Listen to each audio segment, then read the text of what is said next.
T minus 30 seconds.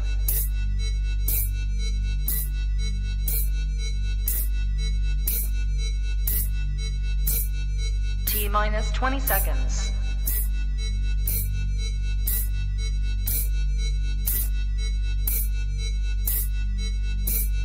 Ten, 9, 8, 7, 6, 5, 4, 3, 2, 1, 0.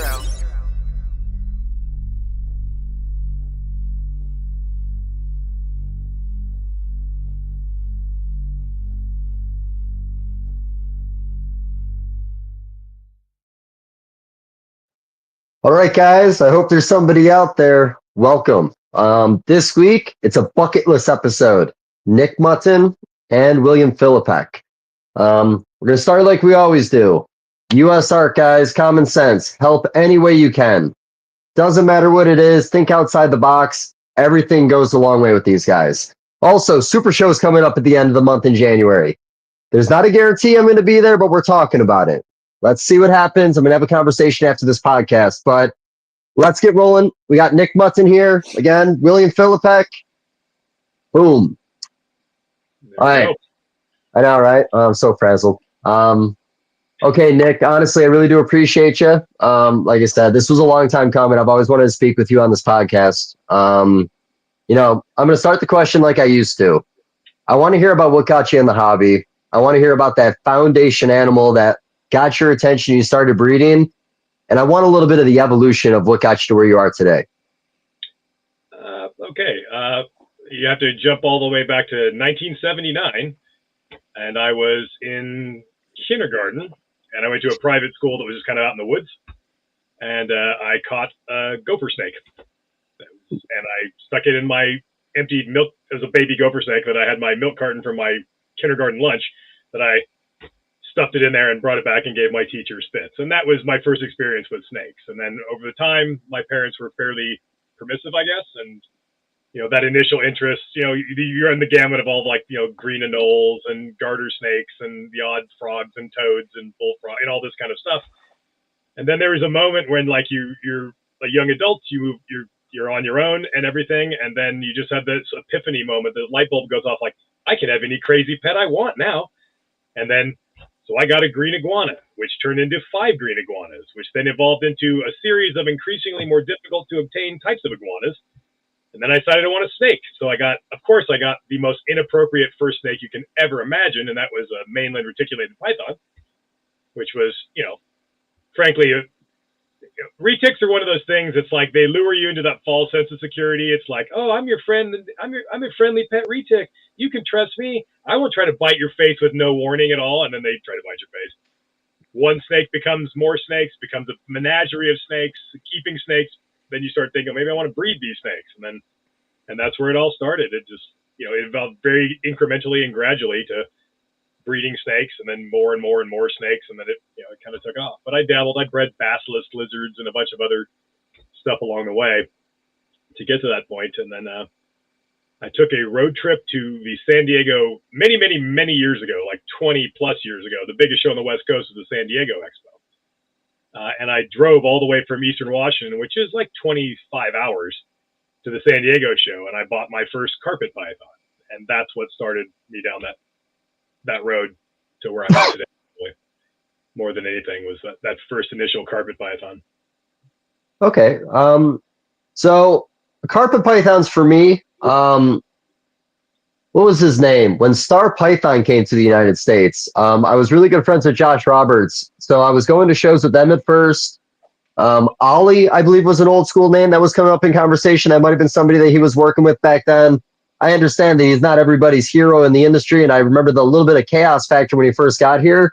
But if it wasn't for hanging out with him a little bit at the shows when he was getting set up in the United States, I would probably know very little about carpet pythons. In Forrest, when Forrest was still alive, Forrest is another guy I had a lot of really good conversations with. Every time he got back from Carpet Fest, he would usually give me a call and he'd tell me everything that happened that weekend. Yeah, I know all those guys. Phil Starkey, he's a pretty good dude. I was just talking to him just the other day. Nice. I didn't know Ollie all that well. but Ollie, when he got out, most of his stuff kind of went to Phil Starkey. So that's kind of there's a bit of continuity between those two individuals. It might be a rumor, but I had always thought that he bought out Ollie because of his frustration of pushback he had in the United States when he first got here, because Ollie was bringing animals in, and the people that were getting Ollie's animals, I remember, weren't happy that Star was actually vending in the United States. Yeah, I don't know. Like I've kind of always, it doesn't matter what sector of the hobby you're in, there's always a certain amount of drama and intrigue and politics that goes along with it. It doesn't matter what the sector, and in the carpet python, ecosystem is not immune to that. So I try to stay out of that for the most part. Like, I knew Ollie a little bit. I'd have nothing against the guy. I know Starkey a little bit better, and he's always been cool when I've talked to him. So I don't really have any with those guys, but I kind of don't worry about it, or I just do what I'm going to do for the most part. I wish I kept in touch with them. Like I said, I enjoyed all the trips we took together. And, where it was a learning experience for him, just vending and like getting set up. Same thing for me, being around those animals. But I thought they were very fascinating. Around that time, I want to say like snows were even kind of new to the market around that time. I think axanthic zebra stuff was kind of newer to the market at that time. So it was, if you're going to throw yourself into a species or be around it, it was cool being around him because he just had everything. Yeah. I mean, there's kind of the carpet market is a little bit different from other markets, and you have two distinct sort of halves to it. There's the people that want pure animals and the people that don't care about that at all, that just want mutants, and they don't care. And all the mega mutant combos, they're all hybrids. Mm-hmm. So it's much like Retics, where, I mean, I guess most Retic people don't realize that 99% of all the snakes they have are hybrids, so they don't even know it. But the carpets, people know it. So you have like the kind of the purist camp, and you have the we don't care, we just want snow zebras, and we don't care about all this other stuff. So while Ollie and Phil kind of specialize almost entirely on that side of the market, I specialize entirely on the other side. So while there's a little bit of overlap in the middle, their actions I don't even care. It's like, they're going to do what they're going to do. So it doesn't really, I don't have to worry about it. I don't worry about what a snow is going to cost, because I'm never going to make one.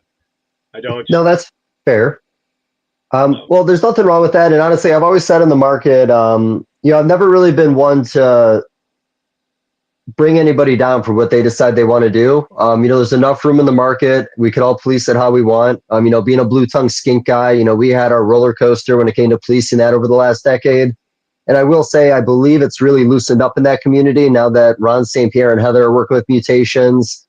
I think there's going to be the purist camp still, but I think my pushback with the purist camp of the United States when it came to even just northern blue tongue skinks is I'm not convinced that the northerns are pure here anymore. Like, I think so much was done back in the day. You can say they're pure, but I don't believe there's many pure northerns anymore. The blue tongue skink thing is such a mess that I won't work with blue tongue skinks at all. Like, I dabbled with them, but I would only work with the Indo ones, which I didn't have to worry. I'm like, I wouldn't bet a nickel on any of it, and at the trajectory that it's going, it'll be just a complete mess. And the problem, why there'll always be conflict between these two camps and you'll never have harmony, is because the work of one completely undercuts the work of the other. If I, as a purist, do my damnedest to make pure snakes and only pure snakes to the best of my ability, to never make hybrids and to preserve these bloodlines, every good thing I've done in that regard is very quickly and easily undone by the other three people that didn't give a shit and just did whatever whim took them. And so while the purist guys don't hamper the ability of the hybrid guys to make hybrids, the hybrid guys 100% destroy the ability to make pure stuff for everybody else and for generations who aren't even in the hobby yet. All the future generations of the hobby are ever going to inherit is whatever we leave them. And if that's a bunch of hybrid morph mutant retics that no one's going to give a crap about, do you think anyone is going to care about an 88% Calatoa super possible? Nobody's going to give a shit about that in 10 years. They barely care now. They're not going to care. What they are going to care about is the fact that they can't find a pure Calatoa retic, which is a different freaking species. They're going to be pissed off that the current crop of people were so short-sighted that all they cared about was whatever they decided they wanted to do with their snakes. They ultimately deprive people who aren't even in the hobby yet of the ability to work with what they want to work with because they made these decisions now. And that's always been the way it is. It's less of a problem with things where you can get new blood, but with Australian species, Retics, any of the stuff that's on the Lacey Act, any of that, there's a whole group of species. You have no realistic chance of ever getting any new blood at all. And so what you have, you need to manage for the long term. And when you see people just acting irresponsibly, well, here's a case in point. There was a paper that was published 2 freaking days ago. I can't even read it yet because it's still behind a paywall, on Leachianus geckos. And I've been screaming out these dinglings for years. You're making a bunch of hybrid geckos. Oh, they're not hybrids. They're all the same species. Yeah, it's like if you have the same species that occurs on multiple different islands, and their adult size, their skull shape, their color, their pattern, everything about them says they're clearly different geckos, it's because they're different freaking geckos. And then a paper came out, oh yeah, splits Leachianus up. And they're like 5% sequence divergence. For the record, for anybody listening, 5% sequence divergence in that gecko is more than 10 times the genetic difference between a human and a chimp. That's how different they are. They're not even close to being the same species. And now you have a whole shitload of hybrid geckos and everything. And you think you're going to get some new blood Leachianus geckos? You're not. You're never going to get that. So what you've done is you've compromised the gene pool forever because you wanted the color and pattern of this gecko, this other gecko, and it was all fine and dandy. And then future people are screwed. They're going to get, it's harder and harder and harder to find that stuff. And it's so just like. And I'll throw this in there too, is even the morph guys, I've noticed a lot of them will hop on that train of mixing, hybridizing stuff. And I tell you, in their later years, they end up saying, man, I wish I could get this wild type looking of whatever, like whether you're talking about a boa or a carpet or a retic or something like that. It always seems to go back to they're always interested in the wild type. They just let that phase of excitement for a short period of time cloud their judgment, and then they end up going back and regret. And like I said, I always tell people, listen to the carpet and big constrictor keepers, and you'll hear a lot of, I wish I could, or I wish I would have, and seriously take that to heart, because no joke, the next day your species could be gone, and then you'll live in regret too, like a lot of other species keepers that keep a lot of that stuff. It's ridiculous with the majority of carpets are hybrids. The overwhelming majority of retics, and I'm talking 95% plus, are hybrids. The majority of boa constrictors are hybrids. They are. They're just like, you define some morph boa constrictor that doesn't have some South American boa constrictor with their imperator, with their boa sigma, not to mention these subspecies, they're all mixed up.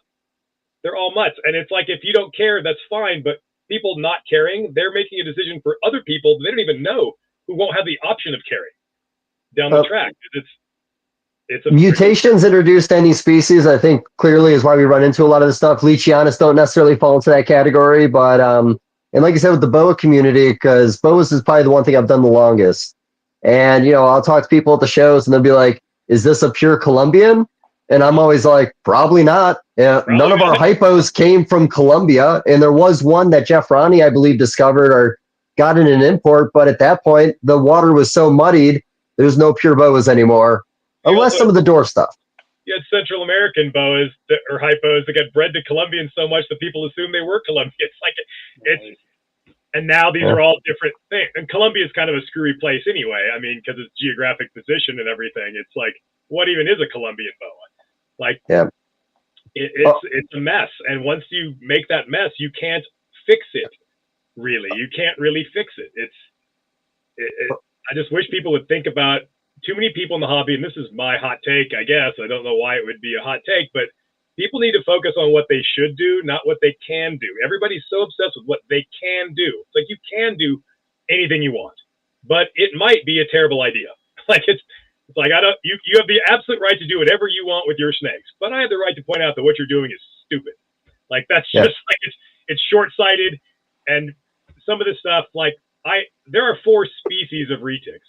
4 species of retics. That would come as a huge surprise to most retic keepers.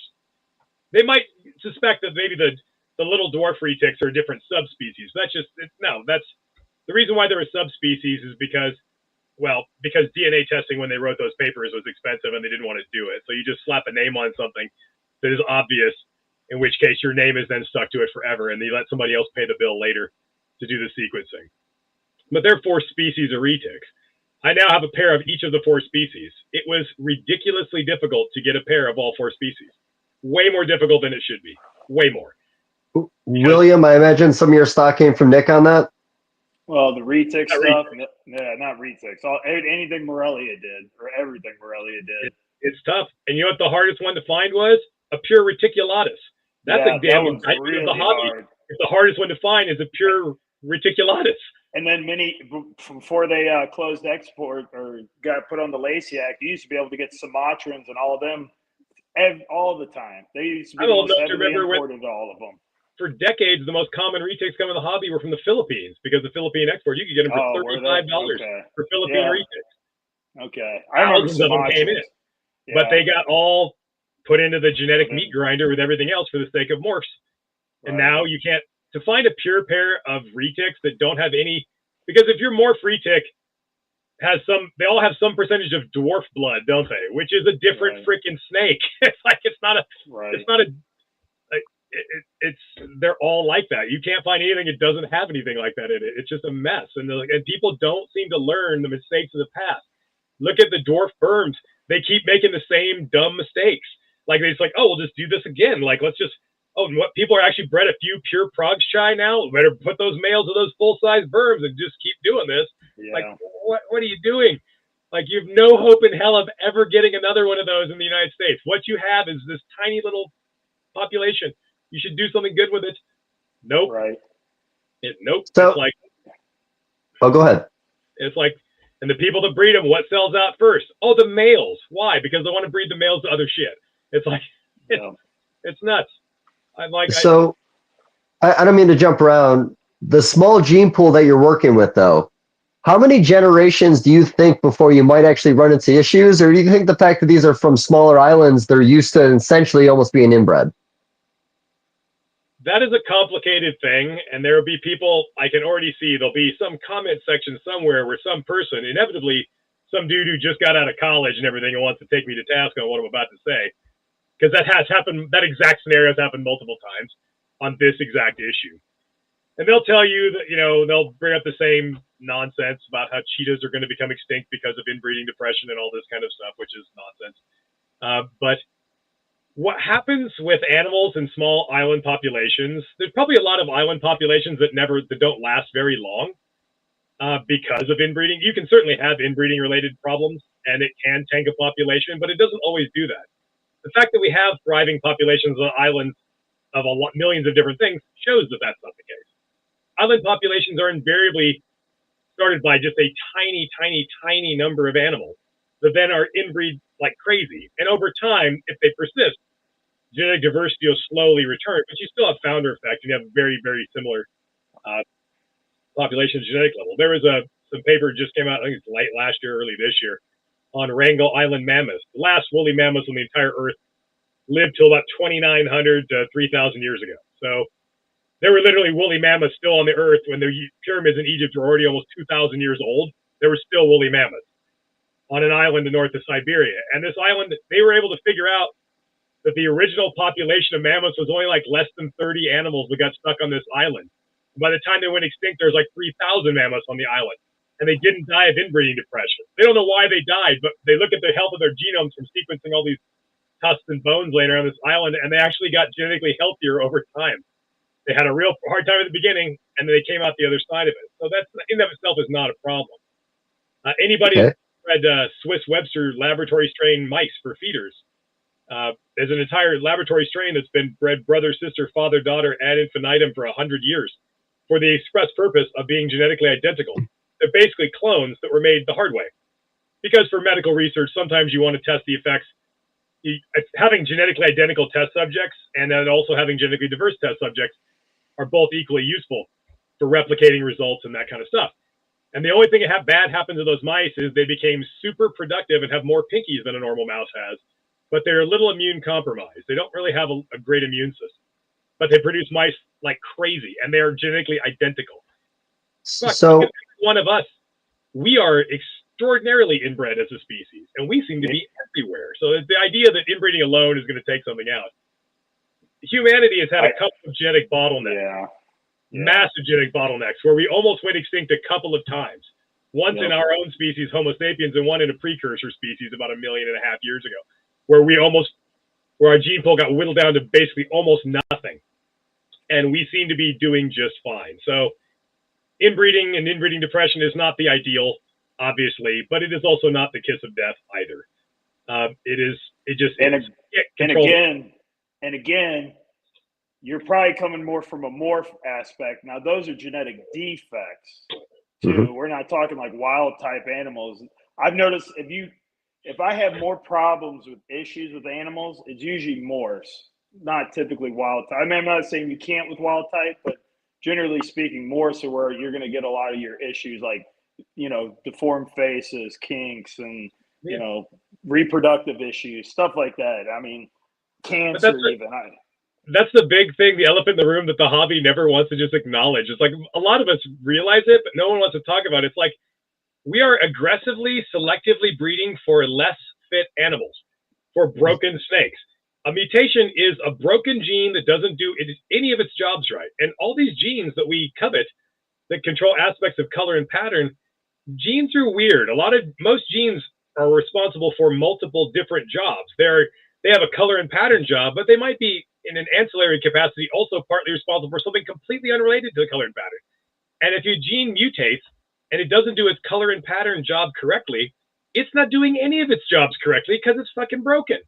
So aggressively stacking together the maximum number of broken, non-functioning genes you can stack into one animal and then wonder why we have problems sometimes. You have aggressively made increasingly broken snakes. Like, well, I see the snake has 2 broken genes on top of each other, and then what ball python do? What are they trying to do? They're trying to put 8 broken genes in the snake. Well, it's like you keep putting more broken genes in there, and it's not crazy to think you might occasionally run into problems because you're stacking broken genes. And I give you good examples, like in blood pythons and also in carpet pythons, you have the zebra gene. It occurs in blood pythons, and also the identical mutation occurs in blood pythons. They call it a batik, and we call it a zebra and a carpet. Same damn thing. You have a very, very the light color pattern elements become super busy patterned in the heterozygous state, and the homozygous state is a patternless but muted patternless version of the light pattern elements with an incredibly high rate of tail tip deformities. Same thing. But why would the color and pattern job also affect your tail growth and your tail structure? It does.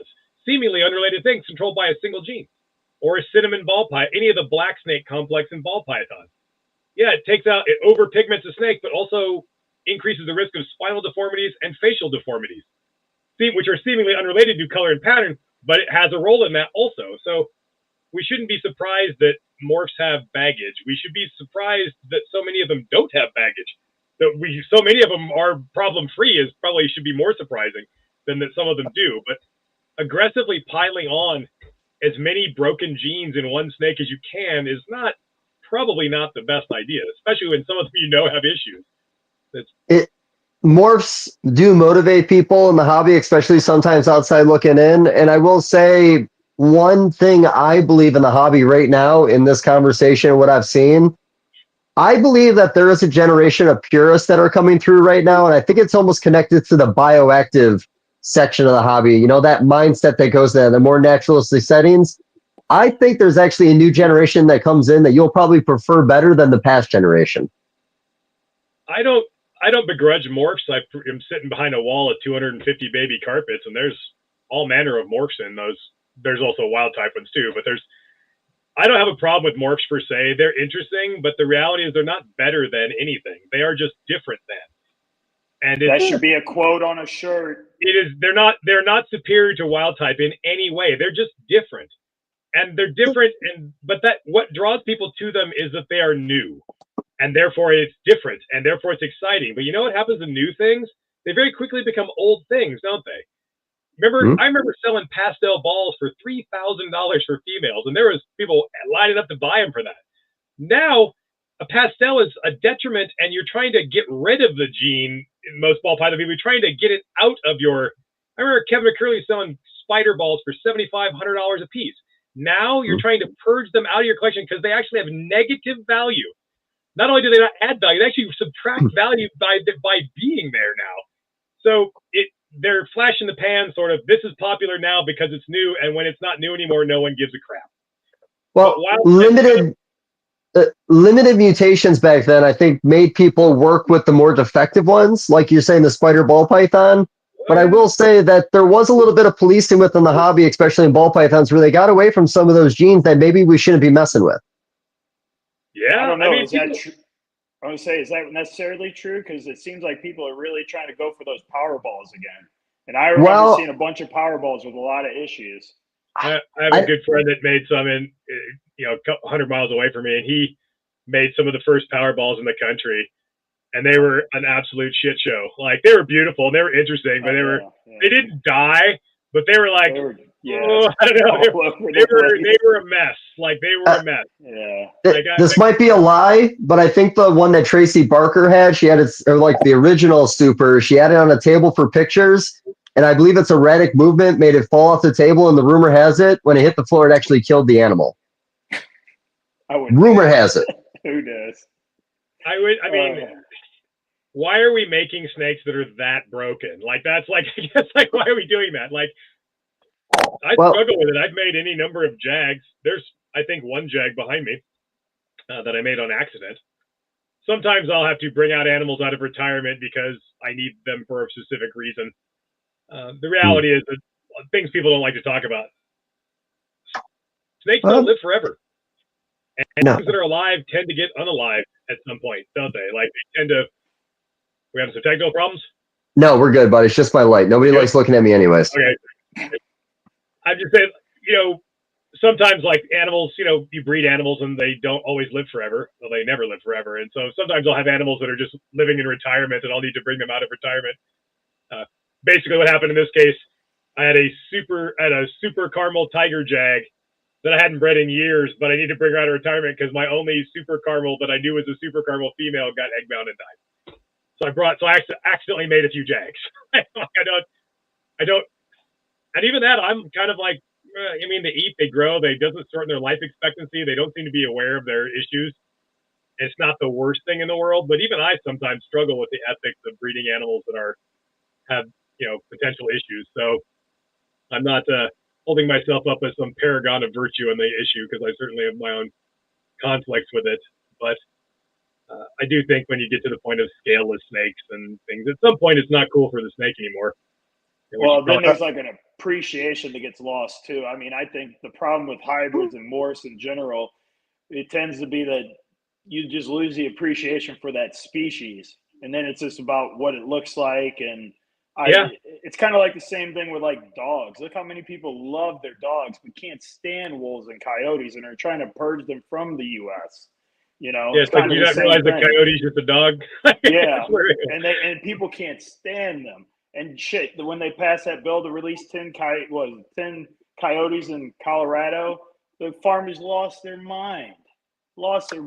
So it's like this loss of appreciation when an animal doesn't start looking like what it originally did. You start losing that appreciation for it. At least that's what I've noticed. The writing was on the wall for the morphs taking over the entire mindset of the hobby for me, but I don't know, it was 20 years ago. They flew me down to the Daytona Expo because they had a symposium on Morelia stuff. They wanted me as a speaker. This was probably 20 years ago. And I get down there, and you go out to dinner with, one of the best parts about doing big shows is the socializing after, going out to dinner with a big group of people. That's like the best part, really.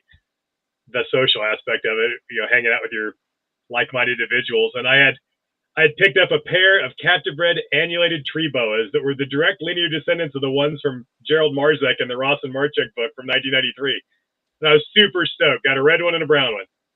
And I was showing him the guy at dinner, and one of these guys, and he's like, and he actually said this to me. He's like, "Oh, I saw those. They're really cool. I thought about getting them, but I decided not to because, it just seemed like sort of a dead-end project because there weren't any morphs or anything. There was nowhere to go with it." I'm like, you can't just appreciate an awesome annulated tree boa because there's no morphs. Ergo, it's a dead end. Like, that was the mindset. Like, and that attitude that he expressed all those years ago has just gotten worse. Like, it's just as if morphs, like, why even be alive if you're not a morph? Why are you even alive, William? You're not a morph at all. You are just a standard wild type. Why are you? What is your reason to exist? If I am a hybrid, though. If we're all hybrids, that's the other. I'm just messing with you. You are all at least. We're all hybrids. Yeah, when you brought up the scaleless projects in general, that's one thing I thought was unique about the blood python community. William, what was the gentleman's name who made the scaleless? Nick Botini. Yeah, I love that because his post was, well, I'm done. Get rid of this project. It's worthless. I'm not taking it any further. They died anyways. Yeah. Right? You said you sure it died? Yeah, no, they did. They ended up not making it like months after. They just, rolled. Well, you know what's going to be really unique about that? When that species popped up with a scaleless, because I did have some experience with the scaleless ball python, constantly in shed. I think small abrasions on their skin, they're just constantly trying to correct something that's wrong. With the blood python, the fact that they don't have their first shed for so many months after being born, I was curious how that was going to work with that scaleless blood. I don't know if it'd be a negative if it rushed into sheds, but that was the biggest issue with the ball python. They shed nonstop. I think, well, snakes, pythons in particular, if something is wrong with their skin, they go into shed. If they get mites, they go into shed to get rid of external parasites. Mm-hmm. There's all sorts of things that trigger shed cycles, and not having any scales is triggering a shed cycle. So it's constantly trying to fix the thing by shedding that can't be fixed because it doesn't have the thing. So it's just this never-ending death spiral of shedding. I think the worst species you could possibly ever have, short of maybe an anaconda, would be a short-tailed python with no scales, because you have a snake that has evolved to live in swamps, in marshy, muddy, disgusting, bacteria-filled, putrid water. Like, and if you don't have anything protecting your skin and no scales, like, that's like the worst. That's like, it's like, yeah, it's just an animal that is literally just, it's just not going to work out well at all. No, the scaleless came and went. In a lot of the colubrid projects, though, it stays a little stronger, it seems. But that, I've always said the difference is the belly scoots. Belly 100%. Scoots are the only reason those things survive. Yeah, you can look at all the scaleless mutations, and the ones that persist and can kind of hang around for a while always have ventral scales, and the ones that have no scales are always a train wreck. Yep. That is, I don't know why, but for some reason, the mechanism that preserves the belly scoots, that is the line. Those ones can do okay, and the ones that don't never do. Plus, when you don't have any scales at all, when they go to shed, there's nothing that's allowing the shed to get, it goes about a third of the way down the body and it chokes up on the snake because it's not releasing anything. So it's very rare for a scaleless ball python to have a full shed. I know some people get excited when it happens, but most of the time it's going to stop right about at their chest, let's say, and it's not going to go any further unless you assist it. Yeah, I just think it's probably a bridge too far. And I'm like, you don't see them anymore for a reason. Anybody who was in that project, they're gone. If someone hatched a scaleless carpet, I wouldn't give you a nickel for it. I don't, even if it had belly scales. I'm like, I'm just not interested in this. Like, this is there's a fascination with certain things until you realize how bad it is. And if the scaleless ball python was a functional animal, and I have seen some that have got over to like 1,200 grams, I just understand the amount of work that person puts into that one single animal to keep it thriving. It's like the scaleless bearded dragons. You've not seen those. It's like toes all falling off, and it's like they all look like they have melanoma or something. They just look horrible. Like, the sulcata. Do you remember the scaleless sulcata tortoise? No, that is a thing. That was a thing. You guys talk for a second. I'm gonna find this picture. This thing was unfucking believable, buddy. Yeah, I don't think I heard about this. Weirdest thing ever, man. How about this? Not that we've really ever had a direction right now. What is a new exactly? So the building your collection, one thing I really love what you have. I do love the policing behind it because I do think that people need to have that mindset. One thing that I like is, have you seen like Clutch, where like the ball python guys put all the records for their animals in and so on and so forth, and then you can find the mom and the baby and the offspring. I remember that, but he's been doing it longer. Okay, cool. Because that was what I was going to say. Because the corn snake community forever ago had a website where there was like family trees of animals. You really need a website like Clutch that is a community-based website, so there is some transparency in these animals. My own self, I would be fully supportive of some sort of effort. I'm not technologically savvy enough to do it myself, but I do it for my own self. If you go on my website, or anybody goes on my website, there's every single clutch of carpet pythons I have produced and their ancestry for the last 20 years. Hundreds of clutches. Some of these go back 6, 7, 8, even 9 generations of ancestors with pictures for every year. I started a few years ago adding all the non-carpets. So now everything I produce, there's some things you have less pictures than others. Some of the Antaresia, it's not that I just wasn't keeping track of it because it wasn't a problem with hybridization. So I don't have great grandparent pictures of my Stimson's pythons because I never thought I would have needed them. So, but with the carpets, it goes back to 2004 with every clutch is there. So I respect that. I encourage other people to do that. And if people get snakes from me, I will just, if they ask me, I'll just send them the PowerPoint file that they can edit so they don't even have to build their own tree. They can just take the tree I got and add another level to it to keep it going in the future. I'm sure there's a tech nerd in your community that is hopefully listening to this and could maybe whip something up. But like, even like in dogs, like what is it? Is it CKC or AKC registries? I feel like the purists in the hobby need something like that. Just paperwork to back up what you're doing. Yeah. Anytime relying on people to be honest. Can you see that little Oh, thing? I do remember that. That was a sulcata. It looks like a Pokemon or something. Yeah, well, he put a little Pokemon next to it. I just can't imagine that living to be 100 years old. Like I just gotta be dead. It's gotta be dead. Like 50 pounds or something. Yeah. Yeah. When you guys are done with this, find the videos. There's videos of it doing normal tortoise stuff, but yeah, it's rough, man. It is amazing to me. Like I've been around the hobby a very long time, for well over 30 years now. And over that time, like I've seen so many mutations that existed that didn't get established. Like you could make an awesome book with just pictures of all the things that almost happened but didn't last. Like the 3 piebald emerald tree boas that were born in captivity. 3 of them, and they were piebald, like a ball pie, big white blotches, crazy. All died. Albino green tree pythons. I remember Floyd back in the day, the original one. I remember adult pictures, but I never saw anything come out of that.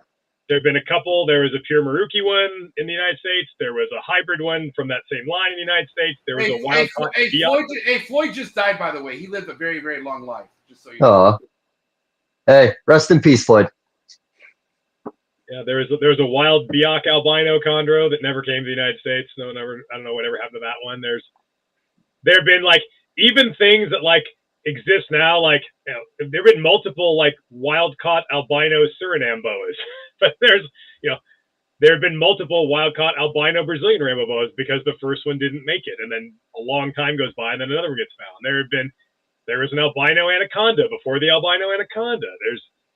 I have a friend who hatched out a hypomelanistic jungle carpet that was purple and had a pink tongue, and it didn't make it. It's like these sorts of T-positive albino Dumeral's boa popped out. I mean, there's been a lot of stuff that has existed but just didn't. There was like a hypomaclot python, I think, and there's. I was supposed to get that snake. That was just some random dude had this snake, and he posted it. I'm like, holy crap! I mean, it was obviously hypo. That was crazy. Yeah. And you could tell it was in like a 50-gallon fish tank with a hot rock and a screen top and a bunch of bricks stacked on top of it. And I'm like, this guy's gonna kill this snake. And so I'm talking to him and everything, and I convinced him to loan this thing to me because I was already breeding maclots and all that stuff. So let's get this party started. And then he backed out of it because he talked to his friend who knew even less than he did and everything, and they decided they were going to go it alone and they were going to work the project themselves. And so then this like young adult hypomaclots python, like the last time he posted a picture was like a year later, it was like 9 feet long. He decided, since it was a female, that bigger female, more eggs, more money, better return on investment, and he fed the shit out of it and killed it by just the palmetto corn snake. Do you know JMG reptiles? I do not. I'm kind of out of the gecko guys for the most part, hognose guys now, junior and senior. If you knew them, the story would be better. But the Columbia, South Carolina show, this gentleman brought the palmetto out that he found in his barn, and it was like a bare table with a 10-gallon aquarium with this snake in it. It was a big male, and I think a rusty lid and a brick on top. And I think he wanted like $12,000 or $15,000 for it.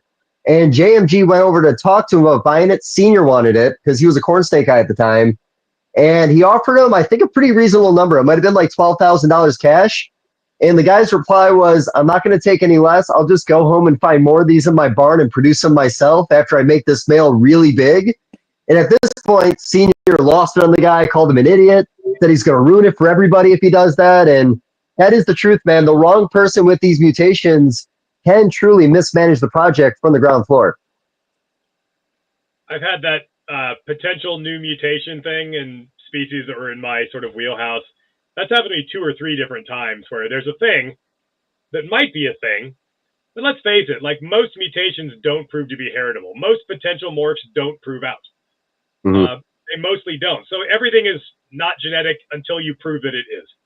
But I've had, I think, 3 times where potential new mutations popped up, and then they always like contact me for information, and then we start talking, and then there's some agreement where, and then they always like pull the plug at the last minute, go it alone, kill the snake.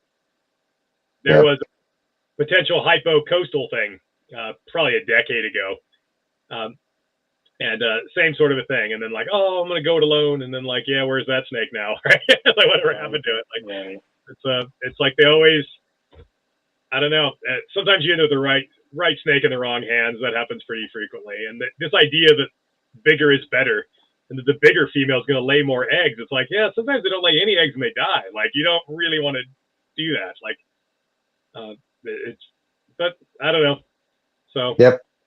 Happens. Same thing in the boa community. I remember seeing a lot of boa mutations when I was coming up over the last 20 years, and a lot of them never made it to breeding. I think there was one that I really liked. Boas are the most.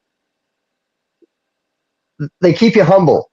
Boas are probably they're the most susceptible to obesity-related issues. You get a big fat female boa, they do not.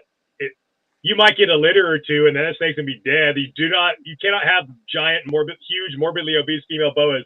They're not going to live a long time and give you healthy litters. It's just, it doesn't work. The slow growing of female boa constrictors in the hobby right now, and that mindset that Vin Russo plants in people, honestly, has probably been the best thing for boas. It sucks to wait, but like a lot of my females, I raise them for about 5 to 7 years. They'll be somewhere between 4 to 6 pounds. A lot of it's Colombians. And this past year, I started breeding a female at 4.5 pounds. I put the male in later than I should have because I didn't think to even breed her, but I did my ultrasound and I happened to know she was developing. She gave me 18 slugs. And I mean, that girl was teeny tiny. So I like the mindset of a smaller boa. And I always tell people your boa should be shaped like a loaf of bread. The moment those sides blow out, you're done. Yep, that's it. That's it. It amazes me in the hobby that there are people who will still argue with like Vin about this. Like, what are you doing? Like, this guy's produced more boas than anybody probably at this point. Like, but there's still somebody's going to argue it.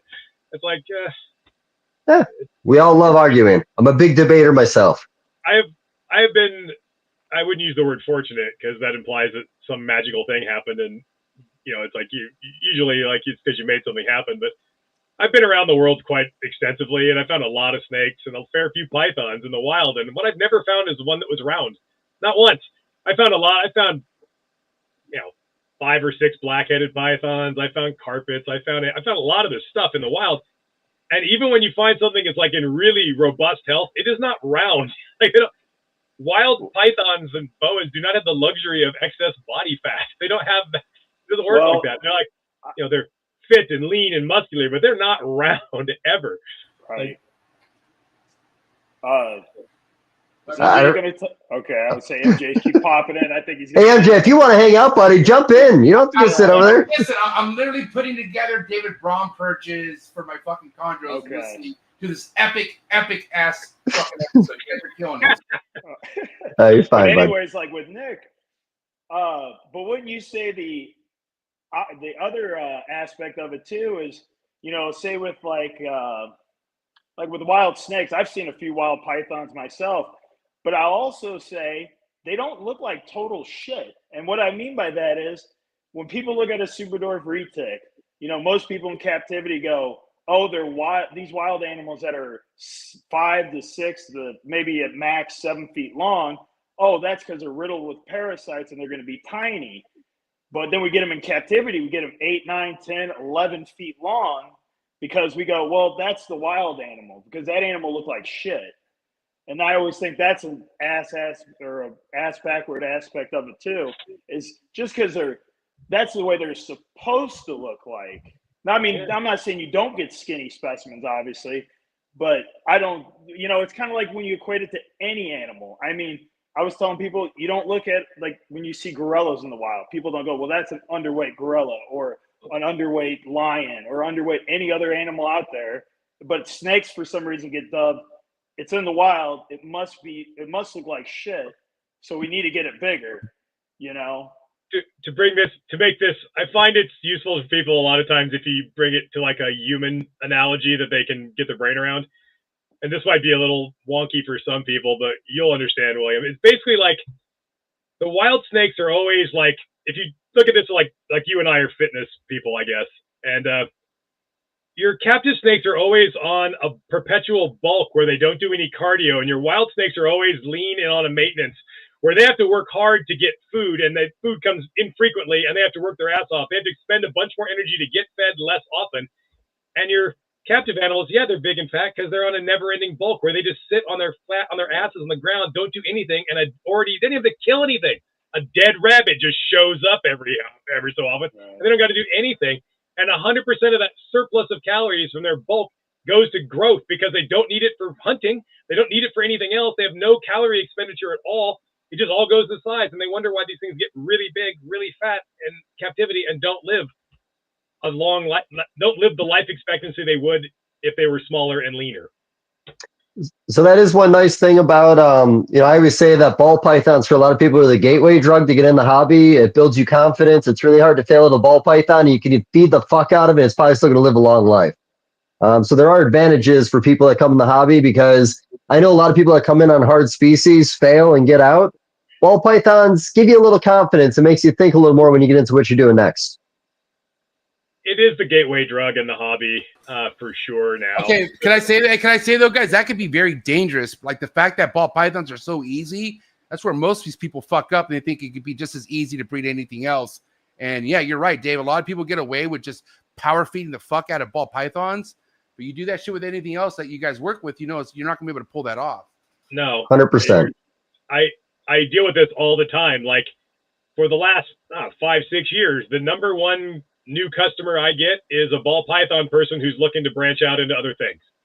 What else can I cram in a CB70?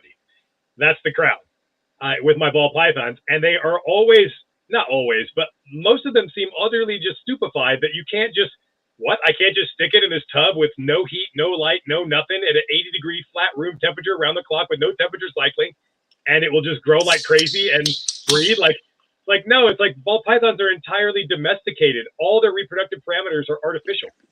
You can keep that works for them, but it only works for them. It doesn't work for shit with anything else because those other things are domesticated like that. You can't, they need bigger temperature ranges. They need some sort of environmental inducement to instigate folliculogenesis and to ultimately reproduce. It's not just stick it in a rack at 80 degrees, 24 hours a day, 365 days a year, and then just expect magical things to happen, because it almost never will. Do you think there would ever be a market for the Volta ball python just based on its size, and not, keep morphs away from it, just getting some pure stock and working with it? I wish I could say yes, but I get that the answer is clearly no. Like I actually, this is kind of topical. It's probably been a couple of months ago, some of them came in. And I thought, like, fuck, I should look into that and just breed like locality ball pythons that are normals, just because I think ball pythons are neat snakes. Oh yeah. My problems with ball pythons are entirely with the mindset of the ball python community, which I think has completely lost the plot entirely. When you no longer appreciate the natural appearance of the species you tell me you love, and you actually have such utter disdain for a normal ball python that you'll just put them in the freezer or sell them as feeders because their crime of not having enough mutant genes, you probably lost the plot in my book. But I looked at the Volta balls; they were literally 100% of them were females. They didn't even bother because why would you bother with a male? Males. Why would you bother? Right. Like you couldn't get a male. Like if I could have got a pair of them, I was thinking about that'd be kind of funny. I should get a pair. If you want a pair, I'll get you a pair, buddy. You just let me know. I've got a guy. I would if I could know where these things came from geographically, where the locality is more or less. Like I think that's cool. Like I think that's talked to Steve Tillis. He actually hand collected a pair from, I don't remember what the locality is, but he hand collected a pair from, or a small group that still is floating around the hobby. You see, like Eric Kohler just posted a pair of them that I guess he got from him. But that whole Volta thing, man, it's because what they eat. I don't think it has anything to do with, it's they're eating Gambian pouch rats. You know, I think it's funny when I hear people talk about, oh, your ball python can't eat a retired breeder rat. Fuck, it can. I feed 1,500 gram, 2,000 gram ball pythons, jumbo rats, if I'm not going to breed them. And that's the only meal they'll get for maybe months at a time, so I don't have to worry about them for a while. If I'm not going to breed them, I call it coast feeding. Or I just get one big rat and I won't feed them for months at a time or something. I've personally had success, and I think Vin might have turned me on to this, but you know, when a female will lay her eggs, I'll do a few smaller meals, and then I'll immediately space it back out to a 3 to 4 week feeding on a large rat, and that's their regimen for the year. And I have a lot of consistent breeders, and we're talking anywhere from 12 to 14 meals in between breeding seasons. Because I think that's why you don't see those giant ball pythons anymore. If you look at what the industry's doing now, we feed every week or weekly, but we're feeding little ASFs or something the size of a small rat, but we'll feed them every week compared to like what Vin Russo would do. I think his feeding method was one jumbo rat a week or a month or something for his feeding period. Whenever he would start feeding again, that's when he would. Because I don't get why people just don't treat ball pythons like pythons. I'll go months without feeding my ball pythons until they either show me they're hungry or they want to eat, or you know, sometimes you just go so long without feeding them, they'll eventually just start eating like anything else. If people did that, the price of small rats might go down. That would be a bad thing. There's an aspect to this that's part and parcel to this discussion that people never talk about on podcasts and all that kind of stuff because it gets kind of wonky. But you see a pretty clear correlation between like metabolic rate, reproductive output, and size. And you're familiar with the concept of trophic levels. You know, ball pythons occupy a much lower trophic level than a reticulated python. A reticulated python as an adult is the apex predator. Nothing eats adult reticulated pythons. They eat what they want. And nothing eats them. They're at the highest trophic level in their environment. Hell, even carpet pythons in their local environment as adults, they are the apex predator. Nothing eats adult carpet pythons. Nothing.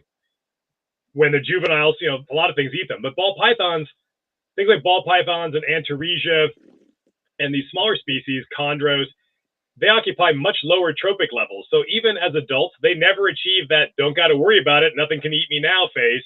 They are still food for a lot of things.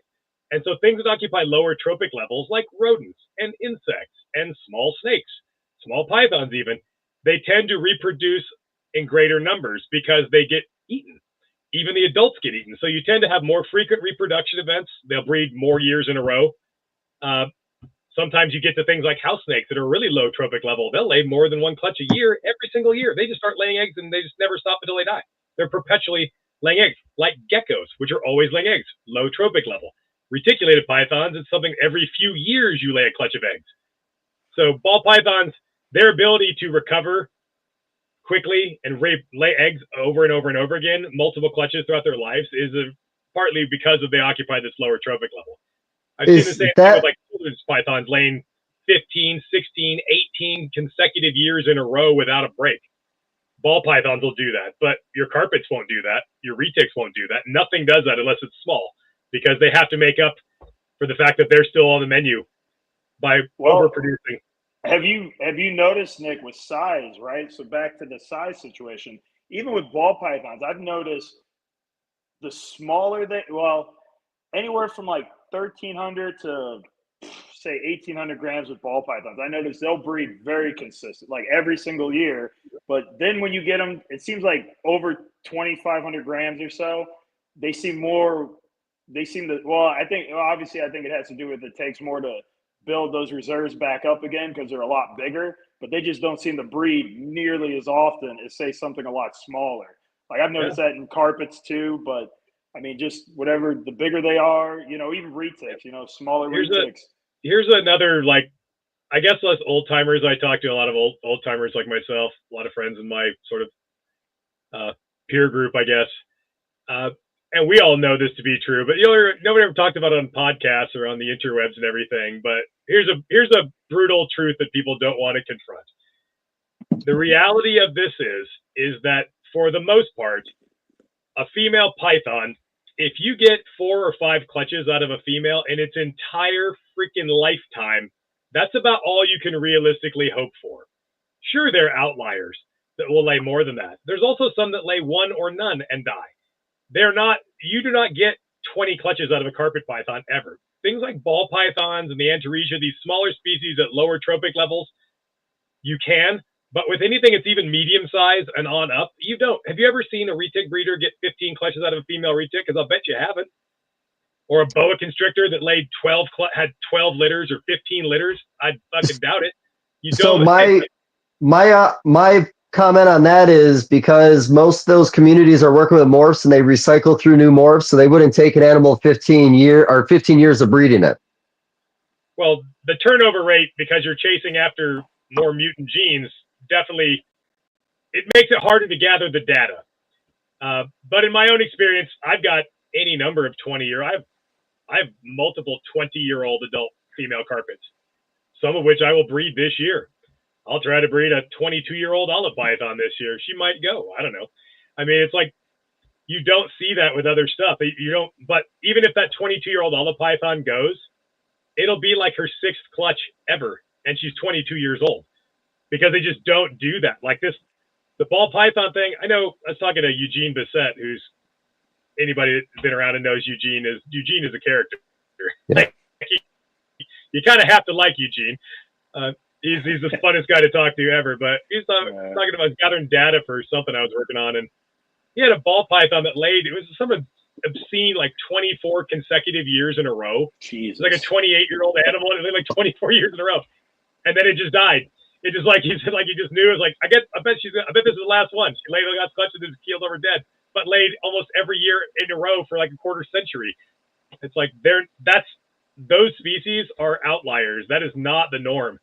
You never see me try to have 7 clutches out of a female white-lip python in your life, because I don't think it's ever happened in the history of the earth. Like it's not like that. You don't have, and when you're working with those sorts of species, if you know that going in, you should really plan your pairings, what you keep, what you hold back, and think about that. There's always this, oh, I'll just hatch more next year attitude. Like there's a guy that bred the Clastolepis a few years ago, and he wanted something. He wanted one of my adult albino olive pythons. What he wanted. He wanted to make me some trade deal, and I wasn't interested. He's like, because he only had like 1 snake or something. He's like, oh, I'll put you down. I'm going to hatch a couple clutches this year. I'm like, no, you're not. Like, what you hatched them one time, and you just assume you're going to get multiple clutches in perpetuity. It's like, yeah, fun fact, that was like 6 years ago, and he never hatched another one ever again. Yeah, no, he ended up selling all his adults after that. What? He ended up selling all his adults after that. After they didn't produce the next year? Yeah, you actually have babies in that clutch, don't you? Yeah, I have a pair. The guy's the biggest douchebag. But anyways, I'm just saying that he legit, because he didn't have success the next year, he sold the adults to Stephen Cush. They're not. Some things are hard to breed, and you might get lucky, but you shouldn't confuse luck with skill or reliability. It's like, well, you got lucky. That's awesome. Try again for sure, but don't assume you're going to be successful because you did it once. Like some of the stuff, some things breed like clockwork, and most of this, these other species are not like that. None of the Cymalia breed like clockwork. You can definitely breed all of them, but you can't just assume, oh, I'm going to put them together, so I definitely should be taking deposits for babies. It's like, no, let's see what happens. When you hatch eggs, that's when you have babies. When they hatch, that's when you got it. But not until then, a lot of this stuff. Things like ball pythons, they're so domesticated at this point. You can pretty reliably, your odds are 90% you'll hatch what you're shooting for hatching if you've been doing it a while. But so productivity in the species, though. Now, this is an interesting part of this because you work with a lot of diverse species, and you're talking about gaps that you have with certain females, maybe not producing for 3 to 5 years or whatever it should so happen to be. For somebody who's running a business where you actually need to have a certain amount of production to pay your bills to feed all these little guys behind you, how do you do that with all these miscellaneous species that sometimes might need gap years or multiple gap years? It's super inefficient. I basically run like a retirement home for snakes that don't breed. It's nuts. Like I probably breed 20% of my snakes in any given year. Well, Part of that, I don't even try to breed a lot of them, because if I did, I would super saturate the entire market and I'd be giving away hypo brettles for $50 a piece. Because I personally, as a single individual, could probably, if I made it my goal, how many hypo brettles could I produce? And I can breed those like you breed ball python. I can breed them with 95% certainty. I've got that recipe down. They're super duper seasonal. So if you provide the right seasonal stimulus, they are pretty reliable. And I do know how to breed those very effectively. I could produce probably 300 of them in a single season, which is an absurd number. So what I breed about at most 25% of my females in a given year. That's it. do they tell you to breed? Like, do What? your ladies glow in a certain way that you know you're going to breed them, or do you schedule them based on when they bred before? I schedule them based on what I think the market can sustain without causing undue, disruptions to the market, what I can realistically house and feed, and how long I expect it will take me to sell the offspring. Behind me, every pink label is a Brettles python. I hatched 72 Brettles pythons this year, 72, which is about a quarter of what I could have hatched. But what is the point? Like, okay, like I have a female stonewash Brettles, so I have a visual pair of the original ones. I have not even put a male with that female in 8 years. She just sits there and taking up a big ass cage. Because what would how many, I could make 100 stonewash Brettles this year, but the carpet market is so much smaller than like the ball python market. Well, look at, like, if you use MORPH market as a barometer of like what people are producing and what's out there, which is not totally a foolproof way, but it's about the only easy metric you could come up with. You'll find that on a typical day, there are between 32 and 35,000 ads for ball pythons. 32 to 35,000. The most carpets I've ever seen ever was 249. That was the all-time high. It's usually under 200. So 34,000 versus 200. That's much smaller market you're working in. So if I were to produce everything I possibly could, I could easily probably make 700 carpets in a year. But why would I do that to myself? Where would I put them? How would I feed them? Who the hell would I sell them to? So you have to kind of exercise restraint. So I plan my pairings for certain targets. I have behind me, I have a bunch of Xanthic popwing carpets that are 100% het for granite, and they're mostly females. But I still have 3 from last year that are also females of the same thing. So I have a highly desirable, proven Xanthic popwing carpet female and a double visual male that I'm not even going to put anybody with that female. She's rested. She's ready to go, but I will not even pair her. An animal, a pair that would be like the pride of somebody's collection, I'm just going to sit on and not even bother to breed them, because it doesn't do you, what would I, then I would have like a shitload of them and I have to cut the price dramatically. And why would I do that? Like so I just don't pair a lot of things. Like look at.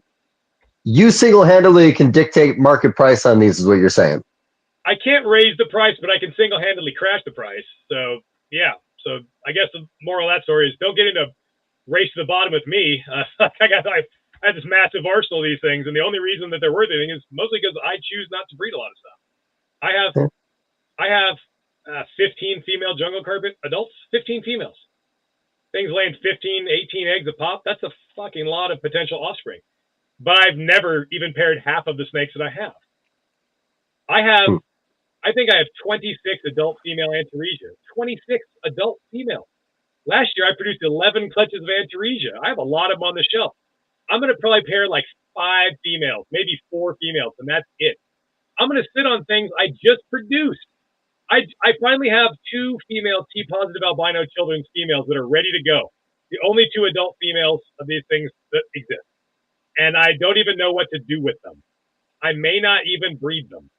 One of them I'm probably not going to breed. One of them I'm going to test breed with these. There's like a US line of these things that's totally different looking. And then there's mine. And I'm going to do a test breeding to make sure they're not compatible. And I don't know what to do with the offspring from that. Like, I don't want to do that. I'm going to do a test breeding, which I hope for a very, very tiny number of eggs, because I don't want those babies to even exist, frankly. I want to answer the question, but sending out double hets for 2 different things that look identical as babies, they don't look identical as adults at all, but they do look at it. It's just going to be a recipe for a huge mess. And I'm not interested in doing that. So it's like, I might get that clutch and just like throw all the eggs away and only try to let 3 of them go the distance, because If they're compatible, they'll all be albino, and if they're not compatible, none of them will be. So I only need one egg to hatch. I might just let one egg hatch and not even incubate the rest of them, because what am I going to do with those? Their existence provides no benefit, but causes a huge potential problem down the track, which we've already seen in ball pythons with the caramel albino ultramel double hets that got produced in the very, very early days. The Carmelos. Yeah, which looks cool by itself, except for look at all the confusion that caused people for the longest time, because you have two different strains of something that's similar but not compatible. The combination looks really good, but one of the ingredients is a total train wreck. It's like, So, I don't even want to deal with that.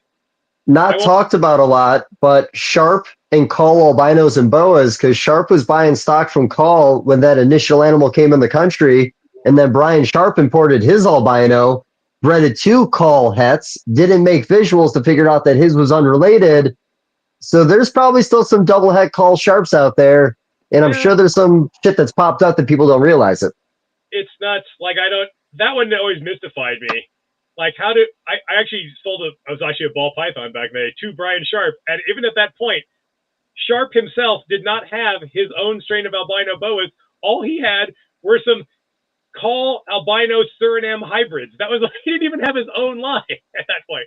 It's like the most mismanaged thing ever. And then I'm like, people really thought that was a T negative albino. It's like, how did you look at that and not realize, oh, we're somehow surprised that it was not compatible and it was a T plus? Like, it's pretty obvious to me looking at the thing even back then. But yeah, well, what's unique about you saying that is its compatibility with the Bo Woman Carmel project to make the paradigms.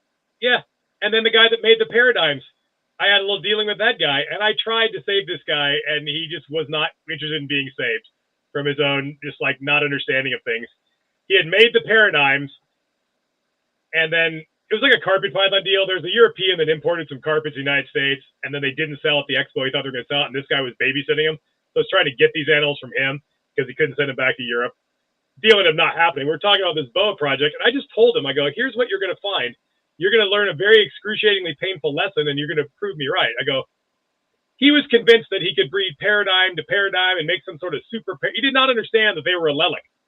He thought he could make like a homozygous Sharp that was also make some double homozygous. Like, no, the fact that they popped up the first generation proves they're compatible. It doesn't matter that you think they look different. That is irrelevant. You already made, that is the end product. There is nothing beyond that you can do. He was just, nope, just wasn't having it. Wanted to argue this with him. I go, you are going to spend years of your life chasing something that is genetically impossible. I am telling you now, that is never going to work. That's not how any of this works. Nope. You've probably seen on his website that he did do those pairings, of course, and it was a perfect ratio of a third Bowman Carmel, third paradigm, third Sharp albino. Yeah, exactly like I fucking told him it was going to be. You're not going to get this. This is not possible. It's not even possible. Like, you just wasn't. But, that's one thing too. Oh, I'm sorry. Go ahead. You just had to prove it out. It's like, some things you don't have to do to prove out. In the world of ball pythons, it's like you don't need to breed a hidden gene woma to a champagne to know it's going to make a dead snake.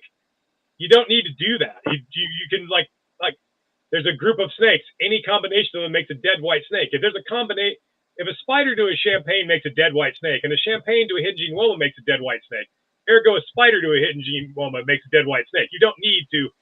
This is basic math. You don't need to do the pairing to find out that it makes a dead white snake. You're talking about our Wobble complex is the way I think we call that. And you know what? Allelic stuff, being a boa guy and with the Paradigm Project, I learned about allelic stuff very early on. Yeah. The ball python community took a very long time to learn that word. And even anytime you mix like sort of widespread ignorance of how genes work with a high profit motive, you end up with bad things happening. Like, there are still a shocking number of people in the hobby today that believe there's no such thing as a super spider. They just believe that, even though it's been obvious for 20 years.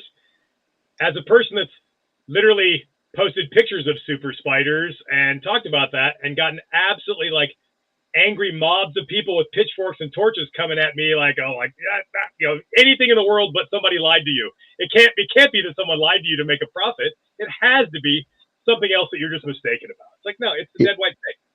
It's No, a dead white snake whose lung doesn't develop properly. It's a dead white snake with dark eyes, a thumbprint smudge in its head, and no lung. Ergo, it's a super jaguar carpet python. It's the same mutation. Yeah, and you talked about mutations affecting different parts of the animal. You're talking about kinking in the tail. You probably saw the study with the spider ball python where it shows that the ear canal is different sizes, and that's what's actually causing the wobble in the spider. So there's a deformity in the skull. Even before that, I did a lot of research on this subject as it pertains to carpet pythons, but it's the same thing. And what you'll find is you'll find absolutely no research on snake morphs, but a ton of research, not a ton, but a fair bit on mutations that occur in domesticated livestock species.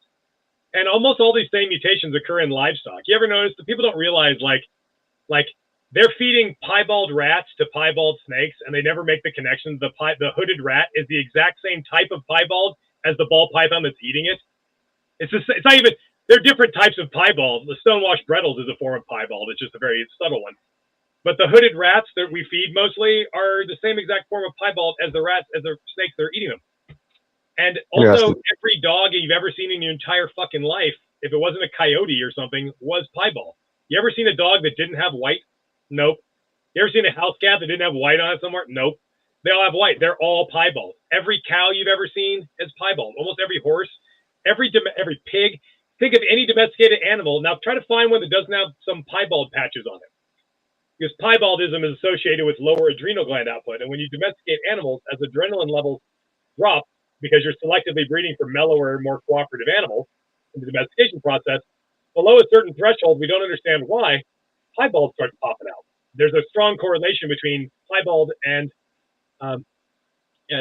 lower adrenal gland output in a domesticated species. That's why every domesticated animal is piebald. And now you're seeing it in snakes. And what do you see it most in? Oh yeah, the most domesticated snake ever.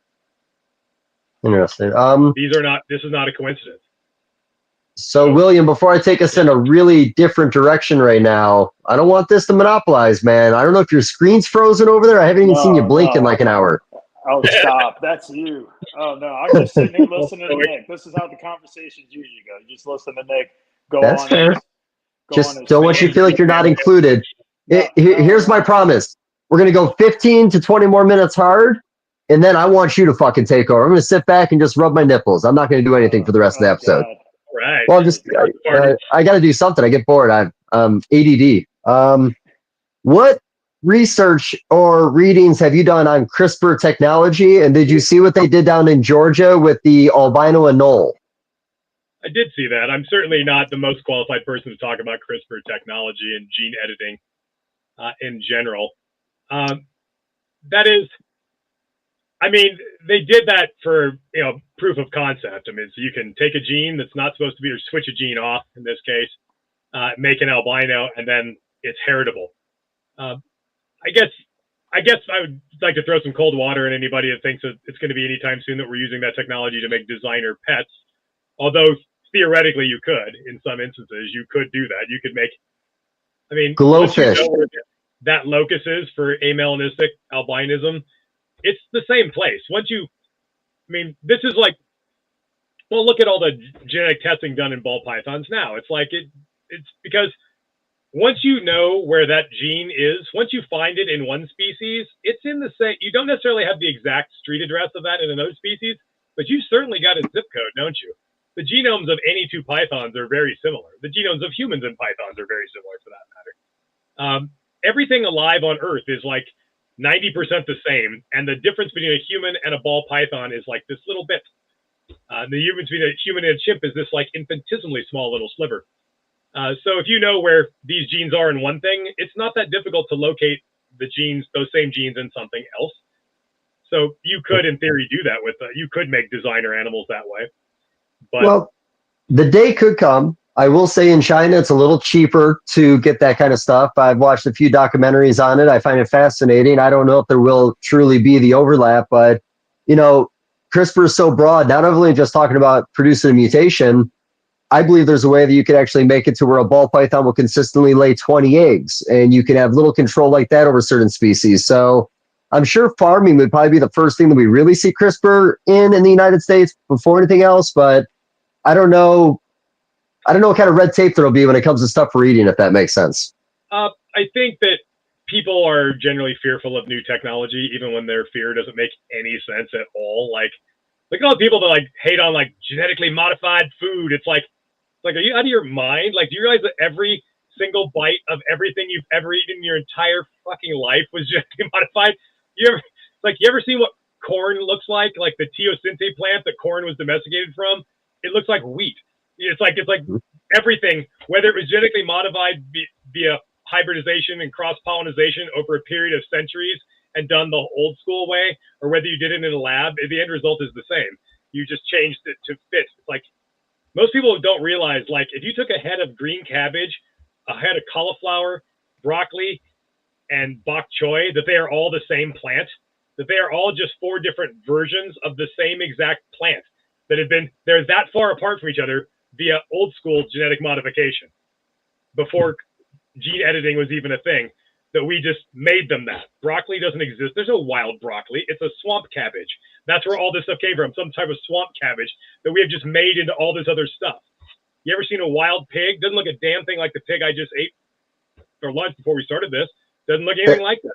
We made that. Is one thing I love about pigs. When they get released, they grow tusks. They start looking more feral, I guess you could say. Feral, but not exactly like their original ancestors. You ever seen an auroch? No, they're fucking extinct. We wiped them out in the 16th century in Europe, but that's the wild ancestral cattle from which all beef are descended, and they're extinct. But they don't really look a lot like a cow. It's like cows are an artificial man-made thing, as are cats, as are dogs. Like all of your foodstuffs. You ever seen a wild apple or a wild orange? There's no such thing as a wild orange. We invented that. It's like, so why be afraid of, like, now you can do that way faster and way more effectively in a lab as opposed to doing it the old way, which is way harder. But everything is genetically modified. Everything. So that in of itself. But there is that built-in sort of fear of the people have of that sort of technology. So that would come into play if CRISPR was used in agriculture, in livestock management, or in the pet trade or whatever. I do sort of wonder, at what point is it cheating and what point is it no longer a ball python? If you can like genetically modify your ball python to be exactly, let's say, a certain size, not that snakes have a genetic limit on size, let's just say they did, and you could make it bigger or smaller, whatever you wanted, you could alter its reproductive output and change its color and pattern, at what point is it not a ball python anymore? If you've completely removed it from all sort of natural context, I don't know. I don't know where that line is, but I don't know. Like, yeah. But I don't know either. I'll be honest with you. Sort of, I think that the way technology, if you look throughout all of history, things that like, they'll never do that. That's way too expensive. Yeah, today it is. But in 25 years from now, that technology be so widespread, it might well trickle down into something making fancy snakes and just making everything now can be made in an albino. Like that seems like that would be, that technology already has existed for a bit now. Eventually it will get cost effective enough where someone will probably do that. What, jumping around really far again, let's talk about Southern Florida in invasives. What a crock of shit. Like, what do you mean by that? I think the state of Florida is the most hypocritical fucking, like, oh my God, like, it's such this selective amount of bullshit. It's like, oh my God, Burmese pythons are gonna, like, what? What are the Burmese pythons gonna do? The state of Florida has intentionally fucking destroyed the state of Florida, and then now the Burmese pythons are the problem. I was like, you know what the biggest problem for invasive species in Florida? It's people's fucking cats.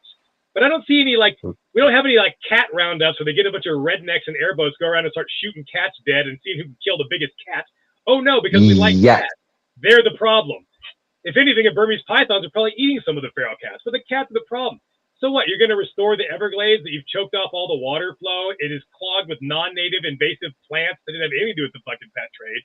Like, the state of Florida introduced peacock bass for sport fishing in there. So they have pretty selective sort of enforcement of what's native and what's not. It's like, give me a fucking break. You're never going to make the Everglades. It's already, that ship sailed decades ago. You are never going to fix that. You can't, it's unfixable. So to sort of pin all this on like, oh my God, the Burmese pythons, that's the problem. It's like, you out of your mind? Like, yeah, it's the one big snake. Like that's the problem, right? It's not that it's. You're good, man. You can come in. Non-native plants. one thing too with like, talking Southern Florida, God, I got a little sidetracked on that. Hold on, let me bring it back. Sometimes I lose my train of thought. I don't know how they manage it. I don't think it is manageable, like you said. There has been some clever things that people have done in this whole hunting process for Burmese pythons. I did see that one gentleman who trained his dog to find nesting females. I thought that was kind of unique. I've seen some unique traps with the tegus and all that, but like you said, the cat thing is like clearly the most invasive. You see in Australia, you ever see the guys in Australia killing cats? Oh yeah, I love that guy. He's got like literally his entire coat is just like 9 different colors of cats. And then when you read the comment section, it's like all the Australians back it up, and then you get the 1 or 2 Americans. It's like, you guys are horrible people. Yeah. Well, in time, if they become a problem, I could see. Why do we value the cat's life but not the snake's life? I don't know. Yeah. Why do we make these artificial distinctions like, oh, the cat's life is worth something, but the snake is not? Right. Like, well, USARK makes the comment of once they're done coming for your snakes, they're going to come for your cats and dogs. And that was always something they said before. So the same basic thing now, we might not be coming after those feral cats at the moment, but the day could come, we start killing those things. They should have already started killing them. Like, are you out of your mind? Like, this is like, that is if you give a shit about the problem, then attacking the number 4 thing on the list and ignoring the number 1 thing on the list doesn't make any sense. It's because local politicians feel comfortable with, most people are okay with killing scary snakes that they can gin up fear about, but killing cats might lose them some votes when they run for city council or whatever. So that will never be addressed. And it's ridiculous. Like, keep your cats indoors or don't have cats. Like that, cats are the biggest problem. It's not even in it's orders of magnitude a bigger problem. But they don't want to talk about it because God forbid, we have a cat roundup and start shooting all these feral cats. It's like, this is the problem. Someday, maybe. Someday. And, the nice thing I will say about Florida for a guy who doesn't travel very much, man, it's nice to go herping down in Florida and see all those species I'd never seen in another country. What Florida did, the state of Florida did, is something nobody's ever really done. And I just can't believe they were allowed to get away with this. It's only because it's snakes, where they have a problem, a legitimate problem, and then their solution they just got more draconian with it. It's like, well, now you have to have a permit, but you can keep your snakes. You can't get any more, but you can keep them. It's like, okay, well, now you can't even sell your snakes outside of the state of Florida. You'd think they'd want people to get the snakes they don't want in Florida out of Florida, but nope, now you can't do that. Then it's like you have to get rid of all your snakes that are on this list, but we won't let you take them out of the state of Florida, but you have to get rid of them anyway, and if you don't, we're going to come kill them. Like, has there ever been a problem? Like, this is the only time in history that I'm aware of where the government agency just showed up to people's door to murder their pets, and they were allowed to get away with this shit. Like, it's like, oh, well, feral cats are the problem, so we're going to show up, and if you didn't we're going to make it illegal for you to take your cat outside of the state, but then we're going to show up, and when you don't do it, we're going to show up and execute your cat with a nail gun. Like, what? That would have been bad, right? But because it's snakes, nobody cares, because the cat's life is worth more than the snake's life, apparently. Do you think long-term the hobby will have to be regulated more for the balance with government, which I hate? I like small government. So I don't really want any more rules on anything. I do understand we have to have things in place, but I always wonder what the compromise needs to be. And also, really since the Lacey Act, there's been things popping up state to state, which kind of was their smart attack, because don't attack all 50 states, attack little things here and there where we can't keep up. And that is the one thing that scares me. State by state. Oh, yeah. And it's always the same list of species. It's always the same people introducing it. And it's the same thing they do at the federal level. Most people don't realize this is how your government works. The people that vote on these things and introduce them never write the legislation that they introduce. They also never read the legislation they produce. What happens? Special interest group, in this case, HSUS, writes this completed piece of legislation, then they hand it off to a sympathetic congressman along with a healthy campaign contribution for their re-election campaign. And they just tell them, hey, here's a bunch of money for your re-election campaign. You're not obligated to, but you may want to check this thing out. Maybe something you want to consider. No obligation, but here's some money. And then they introduce this thing they never fucking read, and it gets voted on by a bunch of people who never read it, and that's how shit happens. And that's how our system's set up at the state level and at the federal level. They do the same thing, and it's probably cheaper to go state by state, really, if your goal is to pay people off to introduce bunk legislation. And we're low-hanging fruit in that, aren't we? We are the low-hanging fruit. Nobody cares. Most people don't care about this. No, most people don't, and this might sound kind of silly, but you know, I enjoy some of the RFK Jr. videos that pop up. I watch a lot of old documentaries with him where he's out in the field handling things a little carelessly. He doesn't really know what he's doing, but he does have a passion for the animals to an extent. He's a falconry guy. Bringing things like this to people's attention that might actually know a little bit about the hobby, you think that's a negative? I don't know. RFK is a tough one. He's like 60% cool and 40% batshit crazy. Like I don't like. He's a Kennedy, buddy. I can't quite hate him completely, but I don't want him in a powerful position in anything. But it's like, God, he's just like, on some areas, he's completely fucking nuts. But in a lot of other areas, he's not nuts. So it's not like all in one, you know what I mean? It's like, well, the problem is with any... He understands something very, very well, but then also has a very well-fitted, custom-fitted tinfoil hat with regards to other things that are nonsensical. It's like, it's not... It's easy to dismiss people that are completely crazy, and it's hard to dismiss people that are completely rational. But when you get people that are slightly more rational than crazy, it becomes kind of difficult. Yeah, I do. I mean, I like the old dude who works out compulsively and knows what a gopher snake is. I think that's cool. It seems to respect wildlife and nature. Like, oh, it scored some points with me. Like, oh, like, you know, it's like kind of cool, but he's also kind of nuts. So I don't know. Yeah, well, we all know that we get fed what we've fed, and you know, I find that where everybody has their pros and their cons. I don't think there's a perfect politician. I don't think there's a perfect person, but I do think that everybody brings a little something to the table. You know, I find that there's a lot of propaganda in anything you watch news-wise. I watch a lot of news. I get bored. I just like watching it. I like hearing people talk. I like people hearing debate. I don't vote. I'll never vote. But man, do I fucking take in a lot of politics stuff. I don't know. I feel like there are benefits with him. I like things about him. I watched him in an interview years ago where he was talking about the redwood forest, and this had to be like in the 80s, maybe the early 90s. And the interviewer brought up this owl, and the owls would save this forest because they brought up that they had to preserve the forest for this owl.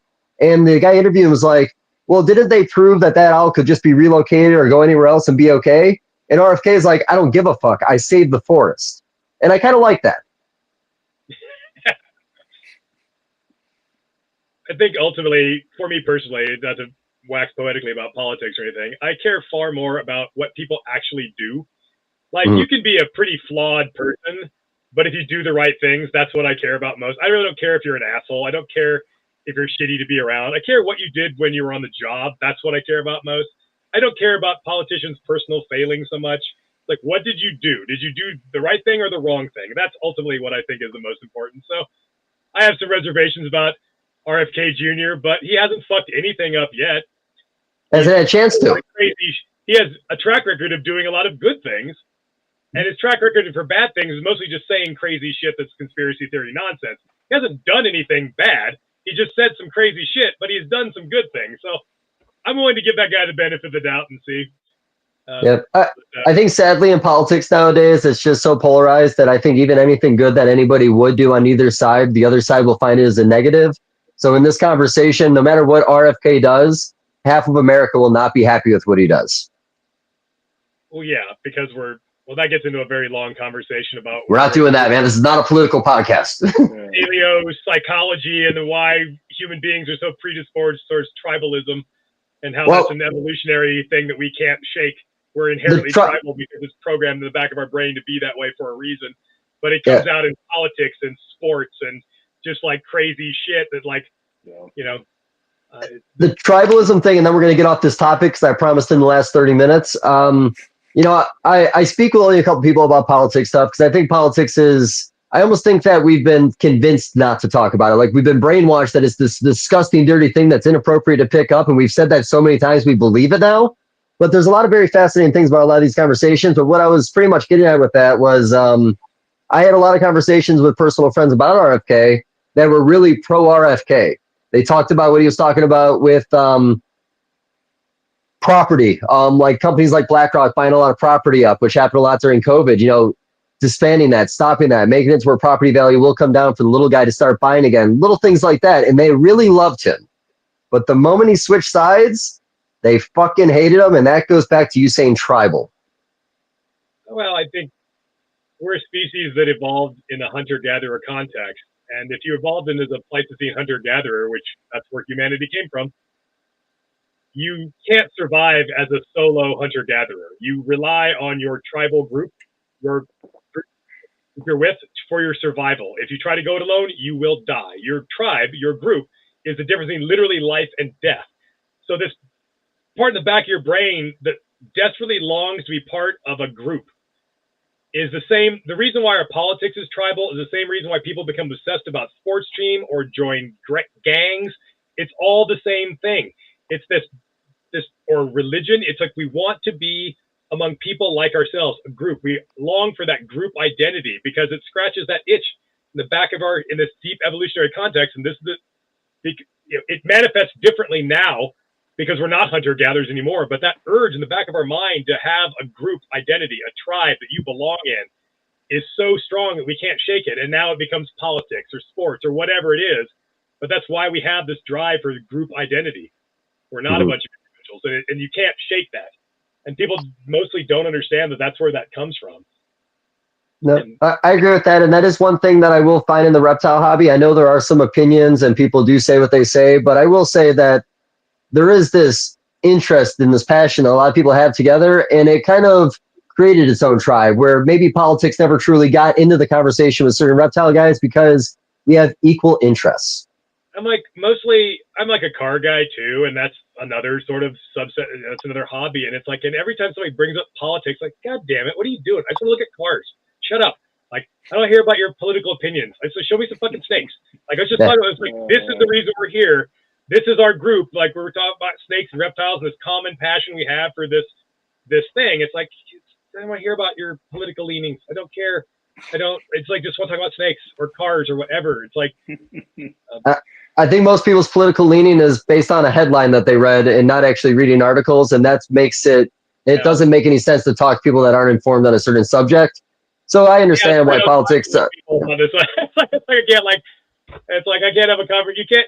If two people, it doesn't matter whether it's snakes or politics or cars or whatever the subject is. If two people, have come at the subject, any subject, with like a background in facts and understanding of how things work, you can have differing opinions. You can have differing interpretations of the same facts, but you can't have your own facts. The facts are the facts. You can interpret those facts different. You can have a different opinion. As long as your opinion is based on reality, you can articulate a different point of view than mine. You can have that conversation respectfully. You don't have to agree, but you can't just make shit up. Like, now we're like in this era where the internet, which had such great potential for disseminating information and everything, it's just become a tool for disseminating misinformation. It's like, yeah, like, oh my God, like I'm a huge, like, I'm like a nerd on a level you can't even scarcely scratch the surface of. Like you want to talk about quantum mechanics and particle physics or paleoanthropology, the Bronze Age history. Like, you want to talk about the Bronze Age collapse? We can talk about that. Like, I'm interested in a lot of stuff.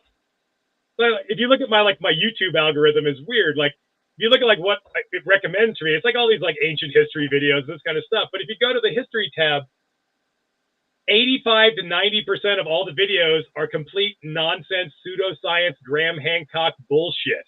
Like, it's like maybe 1 in 8 is something legitimately factual. It's overwhelmingly incorrect, false information and nonsense. And you have to search for the nugget that's actually true or could be true. That's how everything is now. Disinformation overwhelms. You have to ferret out what's real in a sea of misinformation and everything. It's like, even in reptiles, ask this question. Get on any random group next week and ask people, what gets bigger, male pythons or female pythons? And count how many people will tell you the wrong thing. Turns out almost all of them will tell you females are larger. And they're almost entirely always wrong. It's not true. It's the other way around, but people believe it because they heard it on the internet. It's like people just repeat and regurgitate misinformation. If you hear the wrong answer often enough, somehow that makes it true, I guess.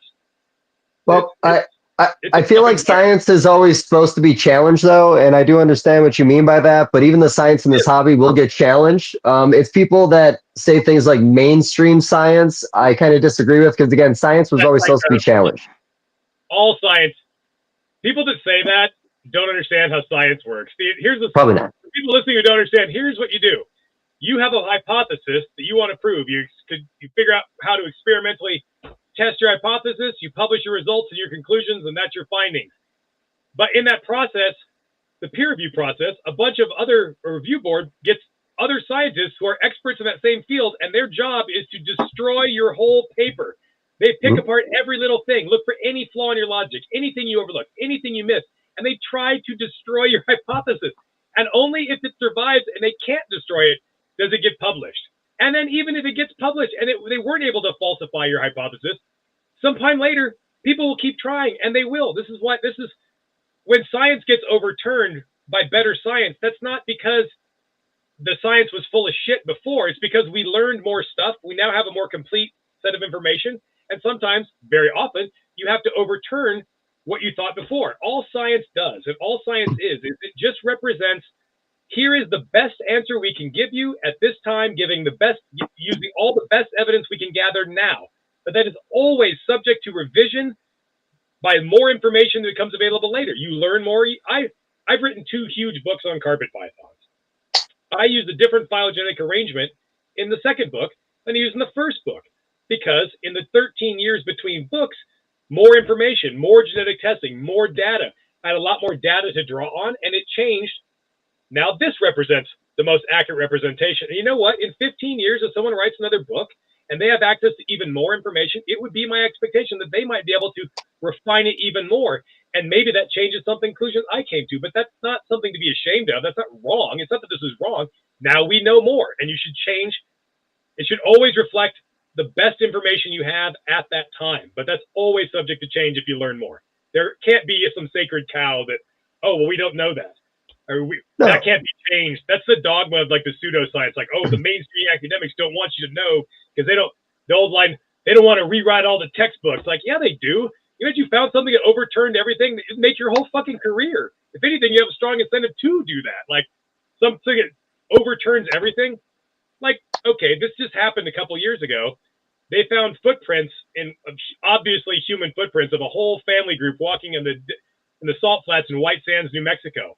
And they're talking about 28,000 years ago, which is literally 14,000 years earlier than anybody thought they were humans in the Americas. And the dating is basically, nobody's challenged the dating. Like apparently they've gone over this. Nope, that's the date. That's the legit date. And that nobody can question sales the date. And that totally blew up everything people thought they knew. And science didn't suppress that. It was like, wow, what the fuck? Now we got more work to do. I think this idea that scientists don't want big discoveries to come to light because they like their dogma. It's like, it's just the opposite, really. Like that makes it, that's super exciting. It's like, what? There's this whole big mystery now. What the hell? You got to figure, it's not, science should be constantly challenged all the time.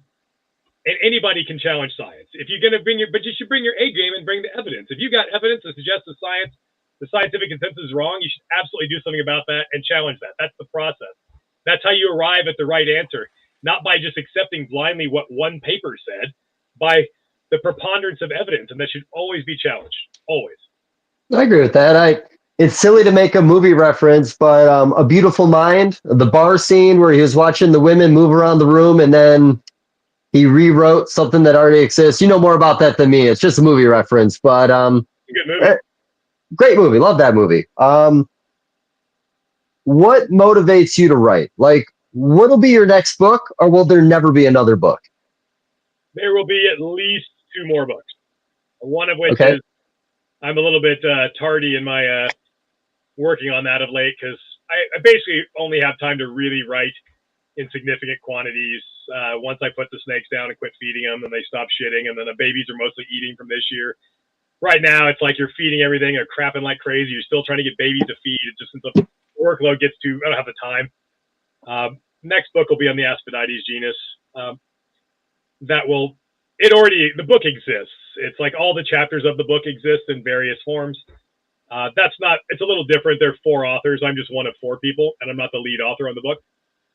So while I will definitely have my contributions to it, I'm not like running the show or anything by any stretch of the imagination.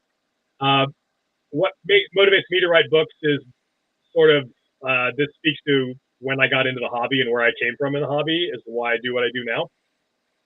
Most people in the hobby have influences. They have like certain people, most people in the hobby I've met that are stuck around for a long time usually had some sort of a mentor figure, someone they knew who was probably local to them that had some stuff that kind of got them into the hobby and showed them the ropes and all that. And I live in like just not the greatest place for that, like in eastern Washington State near the Idaho border. There's not a hotbed of herpetoculture going on where I'm at. And so I never had that herp mentor figure in my life, but there were a lot of really good books. And so those became what got me into it and took me down the rabbit hole. A few books in particular were Dave and Tracy Barker's Pythons of the World Volume 1, Australia from 1993, and Ross and Marchek's Reproductive Husbandry of Bows and Pythons from 1990. I'd say those two books were the single biggest influences on me getting into the hobby and getting to the level. They're very scientific works and everything. They don't dumb things down completely. Those really inspired me to do what I do. And so now that I'm now, I guess now, I don't want to compare myself directly to Dave and Tracy Barker because they're legends and they did a lot more for the hobby than I think I've done. But at the time when I got into the hobby, the niche that they occupied in the hobby, I basically more or less kind of occupy that niche now. I'm the old timer who writes books and has a bunch of snakes, and I guess, and get to do that. So I take that seriously. I think our hobby has this long tradition of people sort of paying it forward by passing on what they have learned to the next generation of people via writing and doing those sorts of things. And I look around and I don't see as many people doing that. Like, and it's like, well, if I think it's important that people do that, then I don't have any, I need to do it then, don't I? Like, I need to sit around waiting for somebody else to do something is not a good strategy. It's like, if it needs to be done and you think you can do it, you should do it. And I think so if it needs to be done is when you're going to step forward. And if you find something else that needs to be done, you won't necessarily stop at two. You know, I don't have a monopoly on that. I've not done anything in the hobby other people haven't. I've done a lot of things people haven't done, I guess, or chose not to do, but certainly I haven't done anything other people couldn't have done or still couldn't do. Anybody is free to write a book on carpet pythons and, you know, take a swing at it. I mean, but I look around, I don't see anybody doing that. Not as many people as there should be doing that. So I will just be that guy who does that, I guess. And hopefully there's nothing wrong with that. Somebody that bought one of my books maybe, and that pushes them to write a book then. You know, in 2052, someone will write a book because some old timer that they got a book when they were just getting the hobby that maybe it's one I wrote.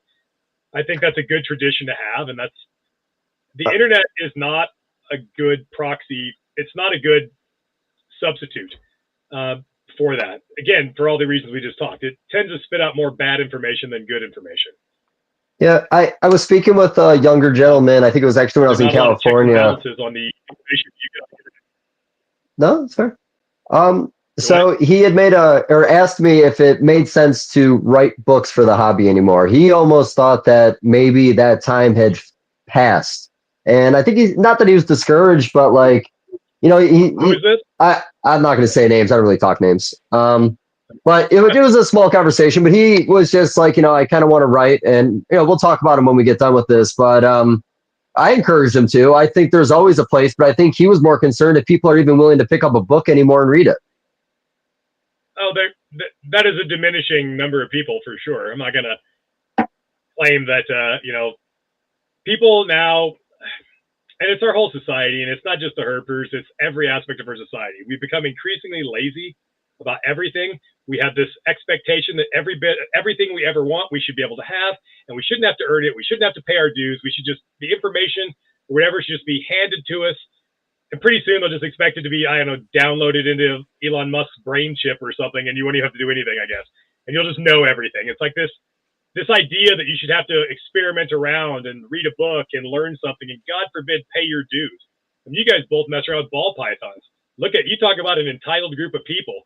Oh my God, like nobody wants to even raise anything. It's like what do people do? They just want to buy ready to breed adult females all the time because God forbid you had to put 2 years into feeding a snake. Like, why is it like, it's insane. Like, and I get that spin off of that with the carpet people. Like, did you have any like really nice adult female jungles? I'm like, are you fucking crazy? It's like, no, I have a bunch of them and you can't have them. No, like absolutely not. Under no circumstances will I sell you that. But people want that, you know, and they think that they don't realize, I guess they think that like asking a question on some Facebook group is not the same as reading a book that took 5 years of research to write. You're not going to get that information from some dingling on the internet. You're just not. Like, there's a paragraph in that book that it took me 2 years to write one paragraph. 2 years of homework and research to write a single paragraph. So there are like 12 sentences that took 2 years to write. Nobody's going to do that to answer your question on fucking Facebook. Like, you're not going to get that. And if you don't care about that tiny little subject, and you don't care about that stuff, then I guess fine. But I don't think anything's going to replace. A book is permanent. A book is forever. I'm looking at books on my bookcase right now. They're there for all time. Whether you choose to read it or not, maybe you get into some. I buy books all the time that are 20, 30, 40 years old. Like, it still exists. All I can do is put that out into the world, and if people choose to read it or not read it or just look through the pictures like I suspect a lot of people probably do, I can't control that. But I did my best, man. I put it out there, and if people can do whatever they want with it or nothing at all. I mean, it'd be a damn shame if we just quit writing books and became a culture of people who are just like obsessed with the transient sort of nature of things where, I mean, you have old timers, but old timers generally are not going to sit there and write some giant ass answer on a question somebody asks on the fucking internet. They're not likely to do that. So you're going to end up with a dumbing down of our entire hobby where the really detailed, deep knowledge never gets transmitted because even if you did, and they won't, because hell, I won't. I'm not sitting there writing a freaking 3-page answer. Why would I waste my time doing that? You could just pick up the freaking book I wrote or whatever if you wanted to, but they don't, because the people that expect that every answer should be no more than 3 sentences aren't going to read the long answer anyway. They're going to be like, too long, didn't read. That's what they're going to do. They're not going to read it. And not everything is black and white. Really difficult questions are nuanced and gray. And there's a lot that goes into that. To really understand some of these more complex things on a deep level is not a short answer. There is no short answer. You got to go deep to really understand this stuff at that level. And you can't, and people, they don't want to read. They don't want to read more than a short paragraph. Most people don't. So I think the book is the better way to go, even if fewer people are going to read it. And that's probably true.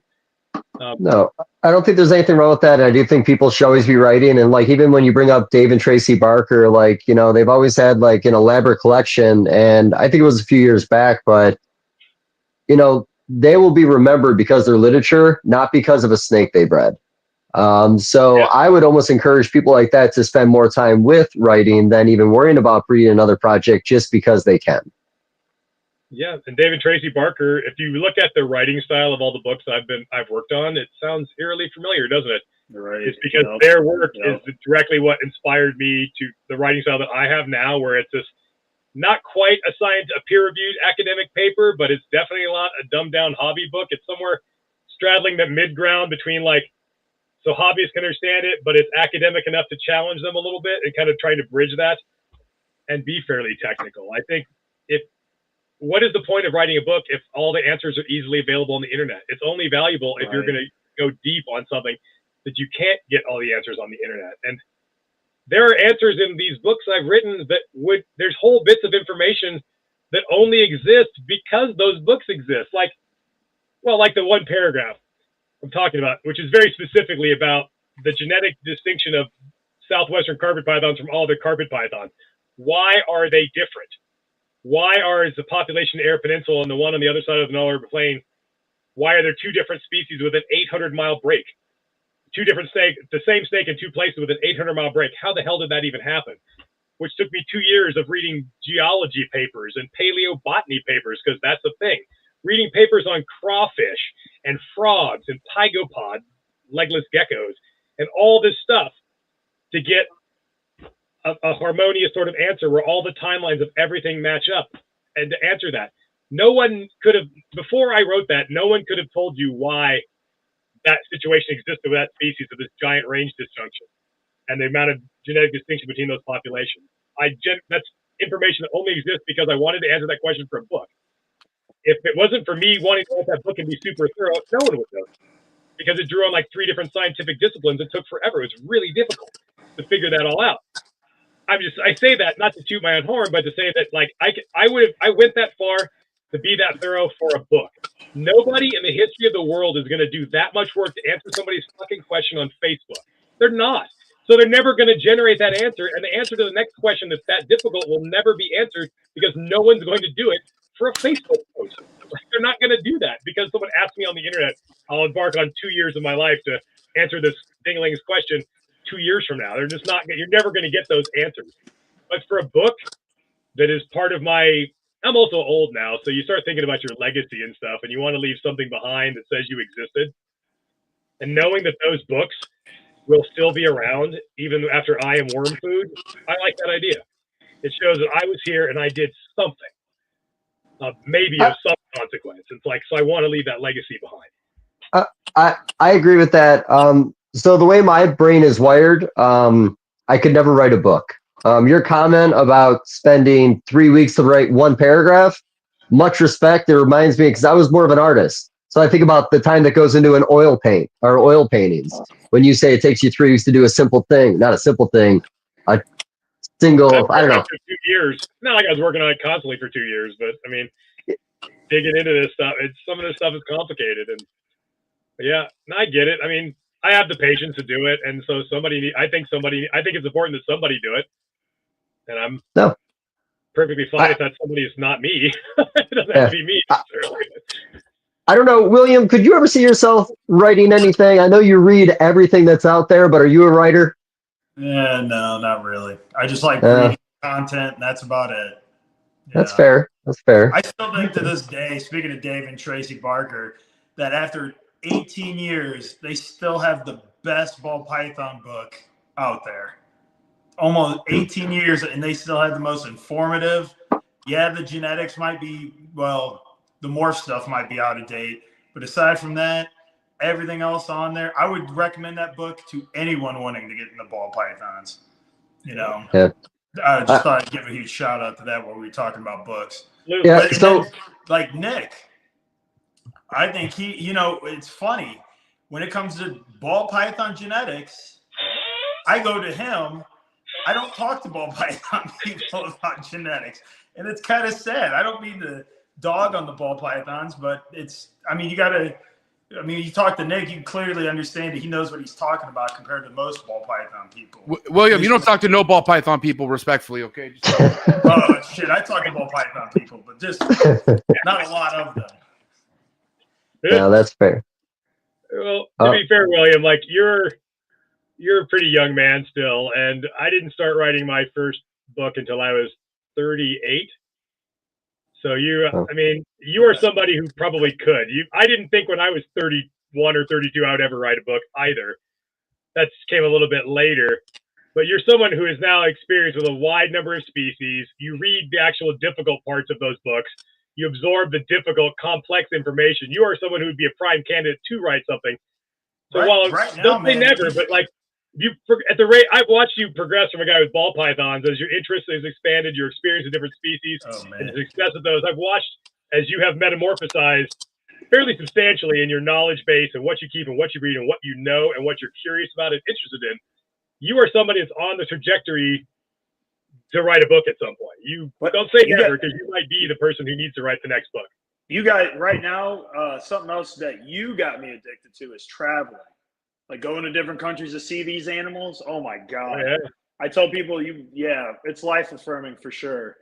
To actually see the animals that you keep, breed, that's something special. I wish, honestly, if there was one thing I wish I did, I wish I would have done it a lot sooner, but better late than never, I guess. Right. Looking into going to New Guinea early next year. Ooh, that'd be awesome. Yeah, I mean, I love Australia, but I've been all over Australia like 4 times now. So I think New Guinea is the next up. But that's more complicated and difficult, obviously. But I think it's time to. I'm getting old, and one thing, like, you get old and you start thinking about dying a lot, which is crazy. I never like you're young enough to never think about dying. Like I'm old enough, like shit. I've got friends that are my own age that are dying now, and like what the hell. Yeah, I think I've got 20 years left. I think my father and my uncle both passed at 59 and 60. So now in my head, I'm 60 if I'm lucky. I'm going to literally be 52 next week. And so I'm like starting to think about it. I'm talking to like buddy Ryan Young and like who will be going on this trip with me. And we're like, yeah, we're old. Like, what the hell? I always thought getting older was going to take longer, but it creeps up on you pretty fast. And you start thinking like, well, if you go on like, if you're 52 years old now, you're not going to be doing this when you're 80. I'll probably only be alive when I'm 80. How many good years do I have left where I'm able to go like sleep on the dirt in a rainforest chasing pythons? Probably not that many years left. maybe Yeah. 65, maybe 70 if I stayed in really good shape, but not an unlimited number of years. I got less than 20 years. And if you manage to mount a trip like this every couple of years to some really remote, difficult place like the Bismarck Archipelago is another place considered. How many, if you do that once every couple of years, how many trips do I even have left in my lifetime? And it turns out not very damn many.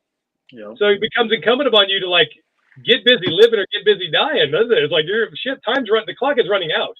I'm able to go do these things now. I need to go do these things now because I don't know about next year or the year after. Like you got to start. So I think I know people because I fell prey to it, and I'm sure everybody listening has at some point, and we sort of fall prey to that fallacy that we have more time when we don't. You don't have more time. You better get busy. You better figure out the things you think are important to do in life and get busy fucking doing them because you are not guaranteed shit. You're certainly not guaranteed tomorrow. You're reasonably sure today is okay, mostly, but the day ain't even over yet. You don't really know. So you better do the things that are important to you while you can do them, not wait. Yeah. If you want to go traipse around looking for scrub pythons and chondros and sarong in New Guinea, then you better get busy doing that because that's a young man's game there. Right. Yeah. No. So I've always been a bit of a jock, and I mentioned I'm in Nashville for hockey this weekend. I'm 40 years old. This tournament's gonna have a bunch of young dudes in it that are gonna probably be more talented than me because I'm definitely old now. Every time I do one of these, I wonder if it's gonna be the last one, and it's always based on my performance. But if there's even one little glimpse of hope in there that I'm still good at this, I always keep on coming back for more. Absolutely, and that's what keeps your body young. It's like that. You get to a point when you're past 40 where, boy, that whole use it or lose it really is true. If you don't use it, it's going to go away. Like your metabolism is going to downshift. Your calorie intake is going to what your body needs. Your body just leans out and gets good gas mileage, and that's why everybody gains weight when they get to be 40 because they don't start eating bad. They just keep eating the same, but their body needs less. When you get older, if you're not super active, the best thing in the world you can keep doing is keep playing, keep grinding, show those. Plus, admit it, you're 40. Don't you get like some like almost perverse level of pleasure where you totally stick it to some dude who's half your age, or like you're the same age as that dude's dad, and you just totally handed him his ass. Like it's the best thing ever. Yeah, but Nick, unless it's jiu-jitsu and there's an 18-year-old choking you out, it's a little different. Oh man.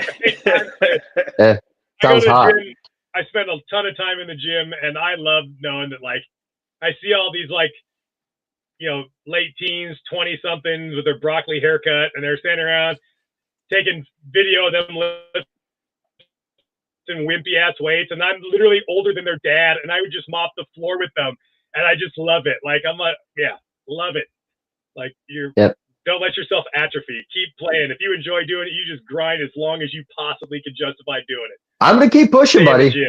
Oh, trust me. But the problem is I stay skinny, but I eat like shit. I just don't eat too much shit at a time, if that makes sense. So my skinniness is great, but I'll be honest. I did that warm-up skate this morning. I haven't done a split in a long time. And as a goalie, man, I haven't even started this tournament yet. My hips are already fucking feeling it. Every part of my body hurts even sitting here. That's like you need to be 50, and you don't even need to do anything to hurt. Like there's a point when you're right around 40 where you're like, is my back going to hurt today? Maybe it will, maybe it won't. You're not surprised if your lower back hurts, but you get to like 50, it becomes, how much is my back going to hurt today? Because it's going to hurt. There is no day where it hurts right now. I'm doing anything. Like there's certain things are just going to hurt. It's just a matter of like, if it's like a 1 through a 4 and a 1 to 10, that doesn't even register. It's like, I feel pretty good. It's like, that's it. Like, that's just your life now. Shit's going to hurt. And you don't, it's not an excuse. You just keep going. You keep grinding. Definitely hurts sometimes. And, I feel good, but I feel bad at the same time. Here's the thing. 40 scared me. 30 scared me. 30 was so fucking easy. 30 was nothing. 40s, I'm only like a few months in, but I feel good. I didn't take my health seriously until I was like 40, like 41. I decided to pull my head out of my ass and get in shape. And lose I haven't even been to the doctor for a checkup since I was 16 years old. I had a checkup, and my doctor, who was an overweight diabetic man, and I was like, and I have diabetes in my family, and I was like on the glide path towards heart failure and diabetes. When you're only 5'8" and weigh 310 pounds, I wasn't diabetic, but it's like, yeah, you probably should change the way what you're doing. Like, you are not going to a good place. Yeah. And then at that same time, I had like two things happen that really put me right. And one was a friend of mine from high school died.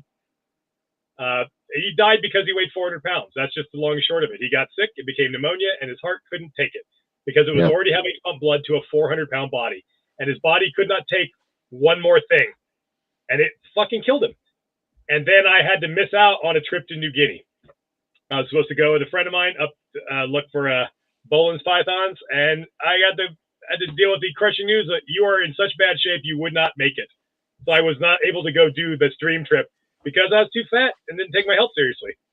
And it's like, well, I can be like this other friend of mine who's in great shape, who's even older than me, or I can be like the friend of mine who just died. And I'm like, well, I guess I'm going to lose a bunch of weight and get in shape. And best decision ever. You saw clearly where one road leads here and one road leads over here. And it's like, well, I want to be over here pretty clearly. And I've been weighing all of my food ever since. So. Yeah. I did that when I was 29. I had a hockey injury and it put me out for about 6 months. And over that 6 months, I went from 170 pounds to 230 pounds. And then I was all like, if I go fat into my 30s, I'll be fat forever. So I lost all that weight, got down to like 164 pounds over the course of like 3 or 4 months. And I've kept it at about $170, $180. I do run into little things. Yeah, I talk about it a little bit. It's kind of depressing, but not. But you know, Ben really loved those like cheap $3 pizzas, like those 3 for $10s, those little Tonys or whatever. So, you know, when I first came out to help with the collection, you know, I knew how much he loved those pizzas. When I was living in that house by myself, I started eating one for breakfast, one for lunch, and one for dinner for some reason. And I did that for weeks until I looked in the mirror and realized what happened. And I had to completely like change course again. But I just wasn't thinking about it. I became very obsessed over eating these little pizzas. Yeah, I didn't give a shit how big I got. I was just, you'd see me, Dave. I'd bulk up to like 280. And then as soon as my strength plateaued, I'd get tired of being that big, drop back down. And it was like, it's always a cycle for me. It's a full-time job to stay big like that, man. Oh, yeah. It's taxing on your body for sure. When your shoes get to be a bitch to tie. Like it's like it's the point where it's you can tie in your shoes, get to be a bitch. Walking gets to be a bitch. It doesn't matter if it's muscle or fat. It just the effects of gravity on everything. Like it's like your knees and your back and everything. You just that much extra mass. Right. It does. I don't know. This turns into kind of a philosophical sort of discussion, I suppose. Yeah. Well, it is a reptile podcast, so go on adventures and live your lives, people. Like exactly. You are only here for a very fleeting moment. Do not waste it fucking around. It is eat right, be healthy, get out in the world, have some adventures, and live your life to the best of your whatever that means to the individual. You need to fucking do that because it's going to be this ride is going to be over before you know it. And what did you do with that? Did you waste your time? Did you fucking go balls out the whole way? Yeah, I blinked my eyes and my 30s went away. Like the last 7.5, 8 years, man, like it literally blinked my eyes. That's the last good decade, because once you hit 40, it really starts falling off the cliff. Oh, appreciate that, bud. Like, oh, no, that's when your testosterone level starts to go. And I don't know if I've ever really had testosterone, to be honest with you, but maybe. I never checked. What? Well, is that what is this testosterone? Is this how it works? Chest hair, back hair. That's being Jewish, buddy. That is Jewish lineage. Okay.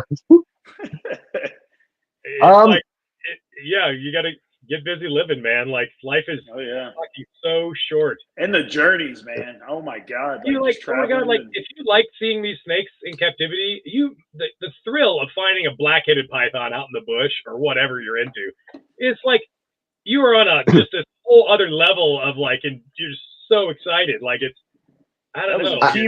That was a Timor that we found in Ranca in Indonesia. So I know what you're talking about. Yeah, it's exhilarating for sure. I remember we found a Pilbara olive python, and you can't really road cruise those. You have to beat the bush, so it's really hard to find them. And we found one, and I don't think I've ever jumped that high, just like as giddy as like a little child. Like I haven't been just absolutely like this huge rush of endorphins and like just amazing. Like the thing you never thought, the last thing you thought you went looking for them, but you're like, I'll never realistically find one of these things. And then you do. It's the greatest thing ever. And then the Like- weird stuff you eat. I mean, like some of these countries and getting lost in the woods. Well, you went to Indonesia, so like you like get some crazy like street mystery meat on a stick, you know. Oh yeah, someone got real sick from that because he was allergic to eggs, and he asked them no eggs, and a lot of times with people with when you're talking to someone else that speaks a different language, sometimes they go yeah no egg, and then it has egg in it, and you end up getting real sick from it. And I was like, oh god. Eating the crazy local food, that's a must. You have to eat the craziest thing you come across. You have to do the thing and just embrace it. Like, I challenge my stomach all the time. I love challenging. And to be honest with you, up until 2020, previously, the last time I threw up was 1996. I kept track of it. I took a lot of pride in it, and I lost it. I have like my own personal sort of code when traveling is that whatever the craziest thing that people are eating, I'm eating that. Yep. No matter how vile that might be. Yep. So I have eaten, you would not, I mean, yeah, I've eaten it. It doesn't even matter. I've eaten, the worst was Iceland. If you know anything about Iceland, they have the dish called harkarl, which is Greenland shark. Oh, is it where they age it for like through something like 100 or 300 it's years? basically imagine 30? like rancid, gelatinized shark meat that's fermented in its own piss. That's what it is. Because it's a really super deep water shark, a lot of sharks will kind of like excrete uric acid through their flesh and out their skin. So their flesh is permeated with ammonia from their own piss. And then this is a dish that goes back to Viking times, and they're apparently pretty easy to hook a 1,500-pound fish that'll feed your whole village. But fun fact, you're 1,000 years before the invention of refrigeration. So the thing you do is you dig a big pit, you gut the fish, and you just sit it in there on some boards, and you let it rot. And eventually it'll ferment in its own ammonia. And it gets it's so rancid that even bacteria don't want anything to do with it anymore, and it becomes safe to eat after it ferments. And so it's like these little cubes of like shark jello that are super fishy and disgusting, and you can almost swallow it, and then just as you're getting ready to swallow, this blast of ammonia hits you. It's the most insane thing, and your brain and your mouth are fighting with each other. And your mouth is saying, swallow it, and your brain's like saying, fuck you, I'm not swallowing that, are you crazy? And you're like, and then they give you this type of schnapps they make called Brevigen, which I think is just jet fuel. I think it's just aviation fuel. And it's almost harder to swallow than the fish, but they give it to you to wash the nasty, rancid shark taste out of your mouth. So you eat the fish and you swallow the booze and you repeat. And I wouldn't want to deprive anybody of that experience. It's like, but that's the fun of traveling. You got to just embrace and do it. Yeah, it's horrible. It's the most horrible thing I've ever put in my mouth. And I've eaten rats. I've eaten guinea pigs. I've eaten all manner of very questionable things. But that was the worst. Oof. Right. I'll be honest, man. You really sold it to me. I'll never eat it. Like it sounds. Come on, Dave. You know you'd try it. Yeah, I don't know. I'd sniff it. Maybe lick it a little bit. Yeah, just put it in your mouth. Peruvian Andes, and guinea pig is a delicacy, and I ordered it, and it took a long time because I'm pretty sure they had to go catch the guinea pig from like a pan. It was not like refrigerated, and they bring it out on this pile of like fried potatoes, but it had its little tail and its feet, its hands, and a face still. They just like gutted it and fried it, so it's like on top of this pile of potatoes, looking at me, like breaking off limbs that still have feet and toes, and like it's eating this, like, oh yeah. That's fun. It actually tasted decent, but it was a lot of work, a lot of little bones. It was kind of like more work than it was worth nutritionally, but so, you got to do it though. I hate to be this guy, but we try to keep these around 2 hours. I hear it's algorithmically, like, it's not about the algorithm. If we go over 2 hours, nobody watches our shit, apparently. Who the fuck said that? I thought you told me that. I never said that shit. That's bullshit. Keep going. Oh, shit. All right, well, you know what, William? Where's your little sheet of paper, buddy? You got a sheet of paper with some questions on there? I didn't get to write it down, but there are some projects of Nick's I'd like to maybe chit-chat about as much as he's willing to. Bring it back to reptiles. All right. So I remember years ago you posted pictures of them, but I haven't heard much since, and I haven't really talked to you about them, but your melanistic jungle stuff. As soon as you said years ago you posted pictures of this, I knew exactly where you're going. Oh, my God. You read my mind. I have perhaps mismanaged that project a little bit and was a bit optimistic in the sense that I originally had two pairs. I had 2 pairs of them. I got a pair from Paul, and then over a couple of years after that, he produced a few more that I picked up off him. So I ended up with like 2.2, but they were not evenly sort of aesthetically pleasing. There were 2 that were kind of like, just kind of dingy jungles. And there were 2 that were black as shit, like orders of magnitude better looking in terms of how black they were. I sent out the pair that were less interesting. They produced a few clutches. I actually have a pair of like 3-year-olds from that. A friend of mine gave them to a friend of mine. And I was just going to breed the really, really, really super nice pair. And the male has been a complete and utter misfire. He has never done anything. I have tried to breed him 5 consecutive years. Absolutely will not do anything. He's a male. He just won't breed. And he is, the female I thought was, the female is a year older and was like the blackest one that project had produced. And then this male is like twice as black. Like, for whatever reason, when I take a picture, the flash goes off and it makes it look like there's more pattern than it is.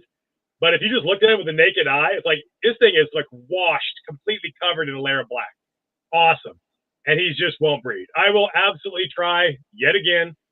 I'll pull out all the stops. I'll do everything I can to get that male to breed.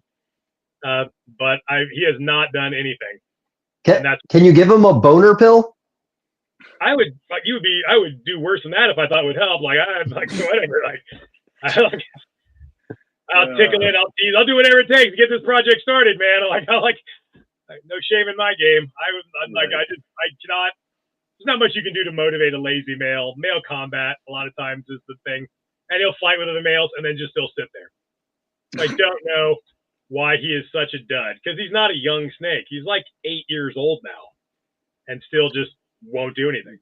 So I hope you your fingers. Combating, we can go right back to it. I don't mean to bring up ball pythons, but I thought it was funny, and I was a little ashamed the time when it happened, but no, I wasn't ashamed. But my sunset wouldn't breed. So I threw another sunset in with it, and I heard some knocking around in the tub. I saw this $10,000 tornado come out of the fucking tub, like they were doing the water moccasin thing you never really see with well, I never see ball pythons do anything. Blown out of my mind. They shot out. I grabbed one as they were falling to the ground, and the other one was still fucking working this snake as it was like falling to the ground. But yeah, that was kind of cool. I enjoyed that. That's unusual. Ball pythons generally aren't really that keen on male combat. I mean, obviously they have at least some proclivity to it because you saw it happen. Only time ever, and it was literally 2 $5,000 snakes duking it out over a $500 female, let's say. But did the male that you wanted to motivate breed after that? Oh, he fucked the shit out of her. Yep. That's all that matters. I didn't want to care about breeding before, but I'm not going to let that guy do it. Yeah. It lights a fire to their ass, usually. Yeah, no, it's really effective with carpet breeding and with other species. Although with other species, you got to be real careful. William, keep talking, but I was going to ask, do you guys have anything polymorphic in the carpet pythons or any line bred projects? Oh yeah, there's a bunch. The melanistic one was probably going to be a line bred project, I'm sure.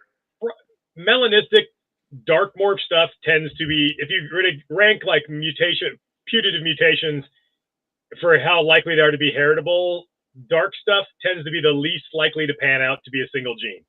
Most of the time, dark snakes are just dark snakes. So that my assumption is that it's polygenic, though I don't have enough data to really draw any conclusion, but I would lean, if I had to wager, probably. Other things like the ivory jungles that are pure white and jet black, mostly, that's just me selectively breeding for 30 years. The original animals that produced the first ivory were hatched in 1994. So we're exactly 30 years in now. And just for 9 generations of selectively breeding to have less and less yellow, at some point about 7, 8 years in, they became white, and it's just refining that ever since. Now they look way more exanthic than an exanthic. If you took one of my ivory jungles that's not an exanthic, compared to an actual exanthic jungle, because the Australians have actual exanthic jungles, it would be, mine is way, like vastly more white than anything that's an actual exanthic. But there's no such thing as an exanthic, but that's a whole nother topic. But yeah, all those things you're calling exanthics aren't exanthics. They're also not recessive. So they're incomplete dominant hypoxanthism. They're not recessive. They're not exanthic. They are She have a whole podcast that's called "Everything Everyone Told You About Xanthic and Anthristic Was a Lie." That should be the name of the podcast. So because none of that's true. Before Dave starts talking, he looks like he's getting ready to say something. Nope. Well, Just touching my mouth. Since we're on the topic of this, do you think you can go over, say, like with your hypo bredli and stonewash, how you went about proving out those genes and polygenetics, and how you went about doing from when you got the project to when you felt comfortable to release the results of it, and then maybe apply it to like how a ball python guy could do it or something? Or, well, because I think that's interesting. To do it right, you have to, it's basically a diagnosis by exclusion. You have to rule out every other possibility. And when everything else has been eliminated, whatever remains is what's going on. What ball pythons have happened way too many times, and in other species too, is people jump to the conclusion that they want it to be immediately. And sometimes it works out. Sometimes it doesn't work out. With the stuff that I've proven out and sussed out what's going on, of which there's a reasonable list of things I've been involved with proving out. It usually takes at least a decade, and usually 2 to 3 generations, depending on what you started with. It's not like the sussing out how the hypobreddles thing worked took, I think, 10 or 12 years and 3 generations of offspring. I had to do things like breed a hypo to an unrelated non-hypo. Then I hatched 16 babies that were from a hypo to a non-hypo, and I raised all 16 of them for 7 fucking years. For 7 years. I never even bred half of them. Half of them I sent to Paul in Europe as adults because I didn't want to breed them. I didn't want them to be here. But I raised them all to adults to track their color progression, because what happened in that case was they all looked exactly like a full-blooded hypo. For a year, you couldn't tell a full-blood hypo from a half hypo. You couldn't tell. They looked exactly the same for an entire year. But then when they started getting close to 2 years old, you started seeing that the diluted ones started to gain more dark pigment in that second round of pigment deposition. But you couldn't tell the difference initially. And then I bred those animals together, and then I held a clutch of those back for 2 years. I held 18 babies back for 2 years. So they were all subadults, to see what the second generation animals, how they would progress. It was that kind of stuff. It was very super inconvenient. I lost a shitload of money doing that. I was offered a shitload of money for those hypo genetic stripe bredls that I made this first year, and I turned it all down. So yeah, it was a loser, but I was able to eventually figure it out. The stonewash bredl is a little different. That's a little more cut and dry. And I started with, I had 2 baby males, visuals, and the parents that produced them. Someone else produced the first ones. And then a year after that, Brian Barczyk popped out a couple randomly. But since he didn't even know, not only did he not know which animal was the father, he didn't know which one was the mother. He just had one of his employees throwing random bredl pythons together, and these things popped out. So he was never really able to do much with it because he didn't know what animals even produced. My animals hatched a year earlier. Long story, the animals got stolen and then repossessed. It was a whole bunch of drama. I ended up with them because I knew the guy that actually owned them. He had given me some pictures for an article I'd written on paradox animals. He'd hatched a paradox leopard gecko that was right down the middle. So he knew me, and he was into bredl pythons. And when he repossessed the stolen snakes, he was not in a position in his life to take care of them. So he's like, do you want these? I'll just send them to you. No strings attached. I just don't want these guys to keep, profit from stealing them. He sent them to me, and I was able to, so it took a generation less. I was able to breed the non-visual parents together and make visuals, which really, the only way that happens with something is obviously that distinct is if it's recessive. You kind of knew it was going to be recessive, but even still, I didn't sell any of those offspring as possible hets. I waited until I could raise those animals up together and breed another generation removed and make, so I had made visual animals from non-visual animals who came from non-visual animals. A whole generation before, at that point, I started then selling guaranteed hets by breeding visuals and normals. But I wanted to, you've been around a while in this hobby, both of you guys have. Takes a long time to establish a good reputation in this business, doesn't it? And you can destroy your reputation really quickly. And about the easiest way you could do that is start selling people snakes that aren't what you said they were. It's really easy. And I covet my reputation a lot. Like it is not worth cashing in a year or 2 or 3 years early on a project to try to make a buck and risk my reputation. So if I sell you something, I have to guarantee it is exactly what I said it is. And if it isn't, I have to fix that. And that gets difficult to do if you jump the gun. So I could have made the call 4 years earlier on that one, but I didn't. So I sold a few clutches of obvious possible hets that were 66% hets as normals. I knew full well, and you can kind of tell which ones are going to prove out. And I sold them to people as normals and just waited. I didn't make that many. I waited. I basically kind of sandbagged a little bit, waited till the first ones were adult, and then I made more. But I sold any number of them, knowing full well that most of them were going to be hets, and I just charged them as normals and so on, because I did not want to take even the slimmest of chances that it wasn't what I thought it was. So the genetic testing in ball pythons really is saved, like you said, because you know, there was a circumstance in the hobby last year where a pretty notable breeder, very well known, had a collection to back it up, started selling double and triple hets for a lot of projects to a lot of other big breeders. They got those sheds tested. None of it was what it was supposed to be. It was like het albinos. Nothing was triple het for anything. Oh yeah, Thank God for that. You have a couple, aside from blatant dishonesty for money, which definitely exists. Let's be honest. Yep. You also have a couple other things people don't take into account. And in ball pythons, you have like 3 other things that can cause you that problem. One is parthenogenesis. One is longer-term sperm storage. And the other, and the third, and probably biggest, is the ball python community's habit of playing rotating musical males. They put a male in with a female. Oh, he's not doing anything. I'll switch to this other male. Oh, and that male breeds a lot. And then so obviously he's the daddy, and he probably is. But you don't know that the other male didn't get in there while you weren't looking and fathered 2 out of the 8. You don't know that. And you're selling them all as if you think this is the male. And it's fucking not. You can't, to be responsible in this hobby, I have to know who the father is. I have to.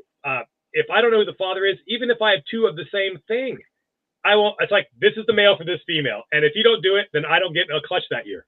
That's it. If you look through all my 20 years of ancestry records, you will find exactly 2 charts that have dual sires. 2. And in both cases, it was the same thing. I had 2 males that were basically identical, and they were brothers, and one male wasn't doing anything, so I swapped him out for his brother. But I put both of them on there and made a note that it could be either one of these. I can't be for sure. Even though only one male bred, this male wasn't observed to breed, but it's possible. I try to not do that. And that's just for wild type snakes. Like, I mean, I guess if you had like identical twins of the same thing, you had 2 males that were genetically identical twins, I guess you could do that and then genetically it would be the same result. But short of that, just because you didn't see a male breed doesn't mean much of anything. You ever gotten a clutch, William, with ball pythons when you never saw the male breed at all? Oh yeah. They were eggs. Yeah. Yep. Oh look, you got what? You got eggs? You never bred at all. It's like yeah. Didn't even know the female was gravid. Just I've done that with ball pythons. Like what? Like yeah, exactly. It's like because sometimes you get those sneaky little ninja breeders that get in there and get in and get out. And you don't see anything. Yeah, you can't assume because you didn't see it, it didn't happen, and that is a huge problem. Most in the ball, that's a problem with everybody in every aspect of the hobby. But the ball python people really rotate those males through, and if it's which if you're dealing with recessives on the male side, then that's the problem. If it's all incomplete dominant stuff, then it's you see it or you don't see it. Right. But you also have the problem on the side of people's wishful thinking and identifying what things are. Yeah. I have a friend. I will mention no names. I will not mention the very well-known breeder who you got the snake from, or the person who kind of got hosed. And the situation's been taken care of in a respectful and responsible manner by said big breeder. But he bought a very expensive snake some years ago. It was supposed to be like 9 different things, and it was supposed to be the homozygous expression of one of the things. And he had bred it a few times and never produced any of the thing it was supposed to be the super form of. And then, sure enough, got it tested. Yeah, it wasn't even a heterozygous. It was nothing. It didn't even have that gene at all, and it was sold as a super. like what?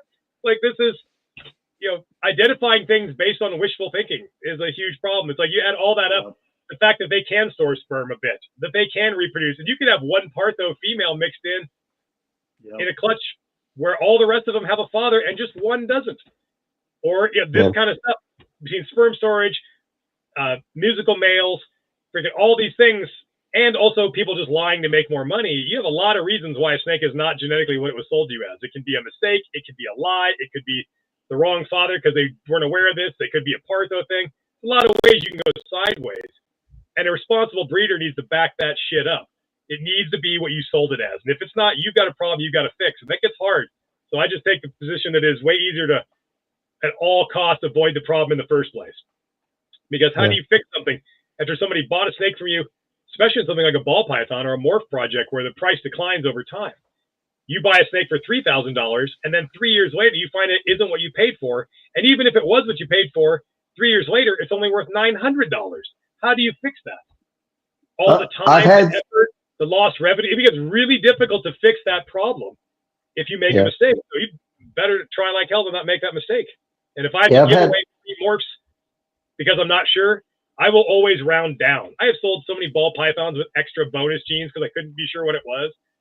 On the last clutches I had, there was like vanilla, fire, pastel were all in the mix, but there's, with everything else, there was so much pigment blown out of everything. They were all bananas, and they were all like lesser bananas with all that other stuff. And it's like, I can't tell you all these things lighten the snake a little bit. I couldn't tell you they all had at least one of those other genes, but I couldn't tell you for sure which one. You could say they all had one. So I just sold them all as banana lessers. This was years back, like, because I couldn't, and I sold them at the price of banana lesser. I said, you're obviously getting something, but I can't tell you what it is, so you're not getting charged for it. And that was fair, because I don't want to have to try to fix that later. I like to disclose with people if there might be something extra. I just don't charge for anything I can't guarantee. And that's how you, that's being responsible. It's like, yeah. And in this stage in the ball python game, it probably is something in there. There's something in probably.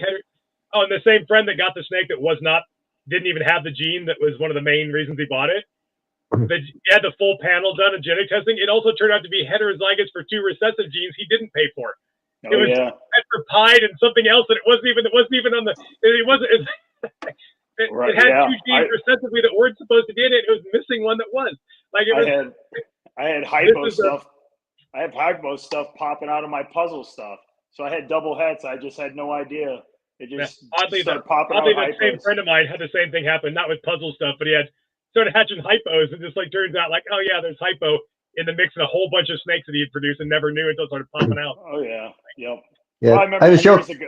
Oh, go ahead, Dave. Oh no, I was just gonna say I've been comparing ball pythons to corn snakes because I find that corn snakes are het for everything now, and I think it's the same thing in ball pythons, just from 20 or 30 years of not keeping track, selling pos sets as normals. Now we have what we have. Even with carpets, it gets to that point because, as you guys know, no one will give you 5 extra cents for a possible hatch. Yeah. No. Like if you have like a popwood carpet, a wild type popwood carpet, and you have a wild type popwood carpet that is 50% possible het for example, the price will be exactly the same. They will not give you 5 extra pennies for being a possible het. They do not care. They might pay for a guaranteed het. They will not pay at all. If I've made clutches that were like, low percentage possible het carpets, I don't even bother. I just like, here's the lineage chart. If you want to look, you can see that that's what it is, but I don't even put it in the ad, like, because nobody cares, nobody bothers. And sometimes I think it actually hurts your sales because they unwittingly believe that you are charging a premium for it being a possible het. Because when I put out possible hets in years past, people ask me if I have any normals because they don't really care about breeding and everything. So they think that they're paying a premium for it being a possible het. So I just quit listing it in some. If it's like a 33% chance it's a het, for example, who cares? Like nobody's going to buy it.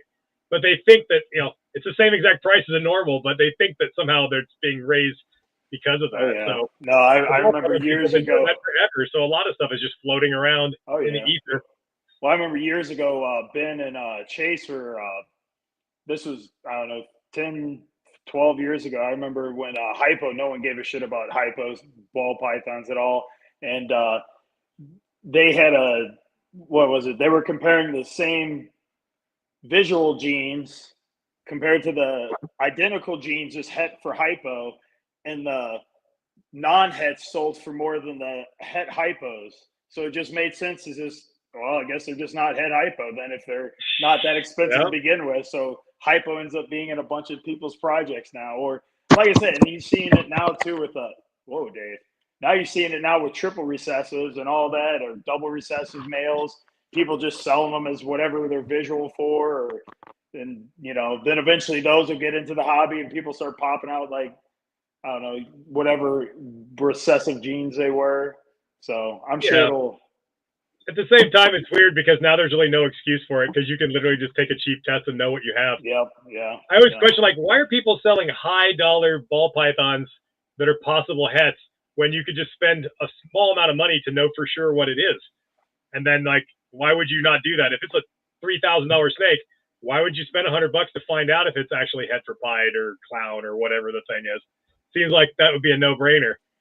It really is a no-brainer. We talked about this last night in the podcast because, you know, my comparison was my friend Chad at Daytona produced a bunch of hypo posset, clown posset, DG stuff, clowns posset for those genes also. Tested them all before that weekend, showed them in Daytona. The paperwork came in just as he left. Changed all his labelings, changed all his pricing, and all for the better. Most of these animals ended up hitting on almost every gene he thought could have been there. I mean, it creates a long-term sort of structural market problem. The ability to determine what that does is it rapidly accelerates the price declines over time, because now you can just get a het sunset and breed it to a het for whatever. You could probably get a possible het for free and test it, figure out it's a het, breed it to some other possible het, test all the babies, figure out which one's the double het, and have almost no skin in the game at all. It's like, when you remove I made that comment about quad hets. Like, a lot of people, quad het males, triple het males are kind of throwaways for a lot of people currently, because there's always something maybe a little bit better for some breeders. But for a younger guy or somebody new, he could buy that quad het, read it to all his co-dominant stuff, test all his sheds and have hets, double hets, triple hets, and quad hets. It'll only be a dime in the game. You can get triple incomplete dominant female adult breeders for about 25 to 30 cents a piece, from what I gather, looking at around the local reptile shows. Basically free at this point. You could breed your quad het male to some triple incomplete dominant things, test all the babies. You got 3 clutches. You're going to have a bunch of multi-gene quad hets that you paid fuck all for, and it would be, and you're right in the mix. Like, it's literally, it's this massive shortcut, but that just leads to the devaluing of things, because it's, why did people, when either the previous 2 times the ball python market hit the shits, which has definitely happened. This is the 3rd and worst round of it ever, but the previous 2 times, what did people do? They plowed money into double recessives and things that were harder to make and took longer times, because the market can't saturate as fast. You need patience. It's a longer time. You avoid this super fast pump and dump market cycle. But now you can do that with testing. Basically makes recessive stuff incomplete dominant, because you can just tell if it's a het.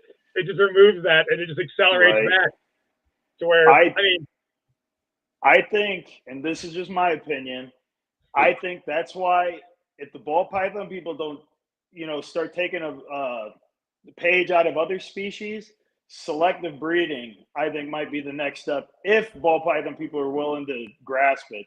The whole DG thing, maybe lose a little bit of hope, because my God, did people just, file cabinets thrown open, they were losing their mind over that. But the ones that can grasp it and understand it, I truly believe that'll be the next step. Because here's the thing. I remember years ago, right? Like 15 years ago, before the whole recessive, double recessive thing was a craze. I remember the big guys at that time were making fun of the big guys now, because that just took too long. Why would I do something that would take that long when I could just make all my profit and all the money right away from the incomplete dominance? Now that recessives are just as quick, what are you going to do to distinguish yourself? And I think, honestly, like what I see almost every other species of reptile, whether you're talking lizards, snakes, and stuff, if they're breeding for looks and stuff, they usually have some sort of selective breeding aspect to it. And not to say ball python people don't have unique things, but they don't focus on those unique things. Like, for instance, like with puzzle, I could have stripe line puzzles, more broken up puzzles, more connect. There's all kinds of different, just within the one, the heterozygous form or the homozygous form. I could have all these different looks without even adding all this other stuff to it. And I think most ball python. I think when the dust settles from this current tumult in the ball python industry, I think you're finally going to get to the place where it always needed to be, where people are just trying to make things that are actually cool looking instead of chasing after high count, whatever, it's like, what is actually objectively, that's really attractive. That's really, sometimes the 2 gene snake is way better looking than the 8 gene snake, isn't it? Yep. Sometimes what is actually, and the time you put into something, if you put the time to selectively breed, and you can selectively breed wild type snakes, but you can selectively breed snakes that have morphs also. Yep. The ball python community has never rewarded that ever. It's people just collecting genes, and they don't even care if it's a good one. Is it the gene? I just need the gene. They don't care. Like, it's not rewarded. Like, you could have the worst looking lesser that ever hatched on the face of the earth or the absolute best one, and they're exactly the same price because no one gives a shit about making a better version of this thing. They just want the thing. And I think when the dust settles, I think you might see that change. Like, is this the best example of this? That's the point where people can distinguish themselves again by putting the time in and putting the work in. Like, carpets started out as an entirely selectively bred market, and then the morphs came after that. So you have this, well, I just sold a freaking normal female poplin carpet for $500 the other day. You could go right now and buy one for probably $150 all day long if you want. But I was able to get 3.5 times as much money for an absolutely like 6th generation selectively bred, amazing example of the same thing. They're the same thing, but one commanded a vastly higher price because of the selective breeding went behind it. When you get to that point with other species, with ball pythons, it's like, then I think you've got, I mean, people just, I don't know, they're so used to the quick fix that a morph provides. It's an instant gratification. I think that... you're right with the instant gratification, but one thing I was going to ask you is, why do you feel that the ball pythons are on low right now? Like, why do you really believe that the market's hurting that much? Because I feel like this past year, I don't know if the market's hurting. I just think that not so relevant projects are just not going to sell for what you thought they were worth. Yes, I mean, there's always going to be, in any sort of down market, there's always people that are going to do just fine. They're either good at selling their snakes, they have projects that are just, for whatever reason, they have the projects that are still holding value. Not everybody, when things go bad, not everybody loses. There's a bunch of people that got really rich during the Great Depression. It's like most people didn't. That's not the experience of most people, though. And I have a lot of friends that are ball python people, and they're all... I feel like sometimes the ball python community lives in doom and gloom, but it's because they're not willing to look at what's going on around them. I think that regardless of what happens with the ball python thing now, I think that ball pythons are the single biggest sector of the entire reptile market. And I think that they will probably always be. I don't think, it's not like there's some other like carpets are going to take over and that's going to be no, not in a million years. Nothing will ever dethrone ball pythons. I think it's so big and such a monolithic thing. But the problems that come with that are if 90% of all the money spent in the entire hobby is spent on one species, ball pythons, and that's probably a pretty fair estimate.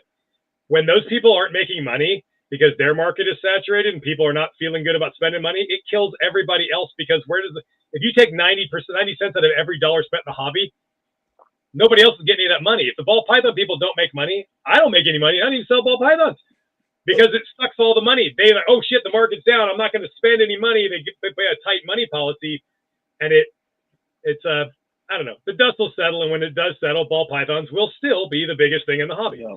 It's the projects that will be the biggest things that people are chasing after will probably be different, and the biggest players on the block will also probably be different. If you look at the previous times this has happened, it's like, okay, like where the fuck is Ralph Davis? Remember when he was king shit of Turd Mountain in ball python land? And the market went in the toilet, and whatever happened to him? Who became the big shot ball python breeders after that market correction? Wasn't the same guys, was it? Those guys went away. New people became the dominant forces in the hobby. There's no reason to think that's going to change this time around either. It's there will be people till it's a proven concept. Down, and there's going to be somebody that figures out what to invest in, where to put their money, and how to play the game, and they will ride that wave back up. And there'll be new players that do just fine in the future. It ain't going away. So what I say with ball pythons, and I've said it to a lot of people, is if you chase the trends, you'll fail. If you could be a trendsetter, you'll make money. Well, that's why most people complain in the doom and gloom, because the vast majority of people in the ball python market, and I suspect in the retic market and boa markets too, they follow. They spend all of their time, all their effort, and all their money chasing after the project that they think other people want to buy at that moment, instead of doing what they themselves are personally actually into. If they just follow what their own personal interests are and pursue what they personally like and what they are interested in, you have a very different looking dynamic. Look at why is every ball python and morph market head for clown? Oh, because somebody said the clown's the next big thing. We all got to do clown. And then monkey see, monkey do. Everybody plowed clown into literally everything. Nobody thought outside the box. Everybody followed, and now everybody loses their ass. It's like, Do you know figure out Don what Patterson? What? Do you know Don Patterson? Oh, but Canada? Yeah, Canada Don Patterson. Yeah, I talked to him on the phone. I've known him a little bit. I've had very little contact with him. I actually talked to him on the phone for like 2 hours today for the first time ever. I've never actually talked to him. He's super cool dude. I love that, man. I used to call him a lot. My routine has changed a little bit just because of some personal stuff. I wish I called him more, but really love that guy. He always said it best. There's the ball python market, and then there's the clown ball python market. Yeah, it's just symptomatic of a larger problem. People like, oh, I hear they get this idea that there's this buzz and excitement about a thing, and then everybody chases after that thing.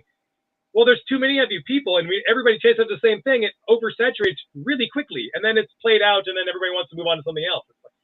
I just think the reptile hobby in general would be way better if everybody in the hobby pursued projects and species that they personally enjoyed and actually liked instead of chasing after perceived wealth that comes from doing what they think other people want to buy. If you're into clown ball pythons and that's just that's your passion in life, you should absolutely go hog wild on that. But if you're not, you're just kind of whoring yourself out, aren't you? Because you think somebody wants to give you money for this thing that you're not even that interested. Just do what you like. I think if everybody did that, we'd have a more diverse and a more interesting hobby. I like a lot of weird stuff. I mean, it's like, do those things. Do the things you're passionate about. Who do you want to buy a snake from when you talk to somebody on the phone? The guy that's obviously just going through the motions and trying to mass produce things that he thinks he's going to make $1 on? Or when you talk to those people, you can tell when you talk to somebody on the phone if they're passionate about what they're doing. You can hear it in their voice that they are so stoked about this project. And man, it's contagious, isn't it? You're like, fuck, that sounds awesome. I want to feel like that. I want that. Yeah, because you're being true to yourself. You're pursuing your own passions, not some perceived financial gain that comes from jumping on a bandwagon. And if it's ball python works, fine. But there's, last I checked, a couple hundred options in the ball python market to choose from. There's whole lines of projects that no one's even bought. There's so much stuff you could pick up. There's a million things and directions you could go just working with mutant ball pythons that people aren't doing. It's like, just come up with something no one's thought about. See what happens and go in that direction. Do something interesting, something new. Yeah, and I will agree with you 100% because I said it before, like, this industry really is fueled on ball python money. We wouldn't have as many shows. ARS wouldn't have so many different tub options. Like, everything is because of ball python money. I don't think it's necessarily good, but it is nonetheless true that it is financially, it's the engine that drives the whole bus. That's the ball python thing. So I think it's unhealthy when one sector has that much influence. I'd like to see that spread around a little bit more, but I'm also a realist, and there's a reason why ball python's the most popular. Because any crazy color and pattern combination you could possibly daydream in your wildest dreams exists, and it's small, easy, and won't ever bite you, and relatively affordable. You could go to, I have a hard time at shows because I specialize in brown snakes that bite that cost like $700. And then next to me, you can buy this totally docile fluorescent orange and purple snake for $200 fucking that will never bite you. It's a tough sell, isn't it? Like, I see you like that fluorescent orange and purple snake that's going to be your best friend and live 50 years and never bite you. But can't I tempt you with this brown water python that's probably going to bite and pee on you for 3 times as much money? It's a tough gig. Ball pythons sell for a reason. There's a reason they're so popular. They have so much going for them. But not everybody should have an olive python as a pet. Not everybody should have a lot of the stuff. And I will say that I like the price on a lot of projects.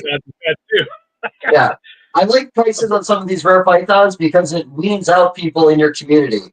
You're not putting $30 snakes on your table. You're putting $700 snakes, and that is a serious buy for a lot of people. Not a lot of guys have $700 to spend. You have like the inverse problem with the rare species, and that sometimes it's the same phenomenon of people just following trends and stuff. Where for a while there, like Boland's pythons and southern white-lip pythons got astronomically expensive. During COVID, Indonesians kind of shut down export from those parts. So you had like a whole lot of people getting paid to sit on their ass on their computer to not go to work. There's nothing better to do but fart around and look at snakes on the internet at the same time as none were getting imported. And the price of those went into the stratosphere, $2,000-3,000 a pop for southern white-lip pythons. And it became this thing for every would-be reptile influencer to have a southern white-lip python. And they're the most ridiculous fucking trend I've ever heard. It's like, I was just laughing my ass off because I've had all those things for years. I have them now. I've had them forever. Like the amount of people just supposed to be horribly disappointed they spent $4,000 on their southern white-lipped python because one dingling on the internet on Instagram had a mellow one. It's like, yeah, that's not normal. Like the most disappointed, like the most angry, pissed off, fast, easy to kill, delicate freaking snake. It's like it's gonna bite you and piss all over you. They're just very uncooperative snakes as a rule. It's like this was the thing everybody wanted for their herpetological clout on the internet. They're buying $20,000 for a stupid Bowen's python. Yeah, I said it's stupid Bowen's python. Come So Right. during COVID, they're not $20,000 cool. They're just $20,000 expensive. I don't get it. Yeah. Some sort of reptile status symbol. Like what? the surge during COVID, and especially in the ball python industry, a lot of money was made. There was prices put on things you never in the past would have thought they would have been priced for. Do you think the surge in the ball python community during COVID is the reason why all these other species went up in value too, because there was so much money being thrown around? And it's also a big reason why the prices have come down quite a bit on all those species now, and why the ball python market is in turmoil right now. When you introduce a bunch of free money no one had to earn into an economic system, and then since they didn't need the extra money, they fucked around on luxury items. And in our sector, that's snakes. You have a bunch of people who got a bunch of snakes, bought a bunch of shit in COVID, thought they were going to become ball python breeders or white-lipped python breeders or whatever, and it didn't pan out, and they get out of it. That extra surplus of money creates a bubble, and then now we're dealing with the aftermath of that. Like I had Angolan pythons before, Angolan pythons still like them. I bred them, and I had my first clutch, oddly, right during the COVID height of things, and they were like, it was insane. Like I was getting like $1,500 a piece for Angolan pythons. Now they're like $600 because that bubble went down. Like it's like, because there's all this extra money in the system. And then because of that, everybody that had some Angolan pythons that hadn't bothered to breed in the last 8 years, oh shit, they're $1,500 bucks. I better start breeding them. Supply rises, demand declines, and now they're right back to where they were before. And this is the same thing. I think this is the biggest indicator, biggest reason why the ball python, even if you're an eternal optimist, it's soft at the very least. Like demand is soft. People are sitting on their money. Because of, I think it's an extremely competitive market, and I just don't think it's built for everybody.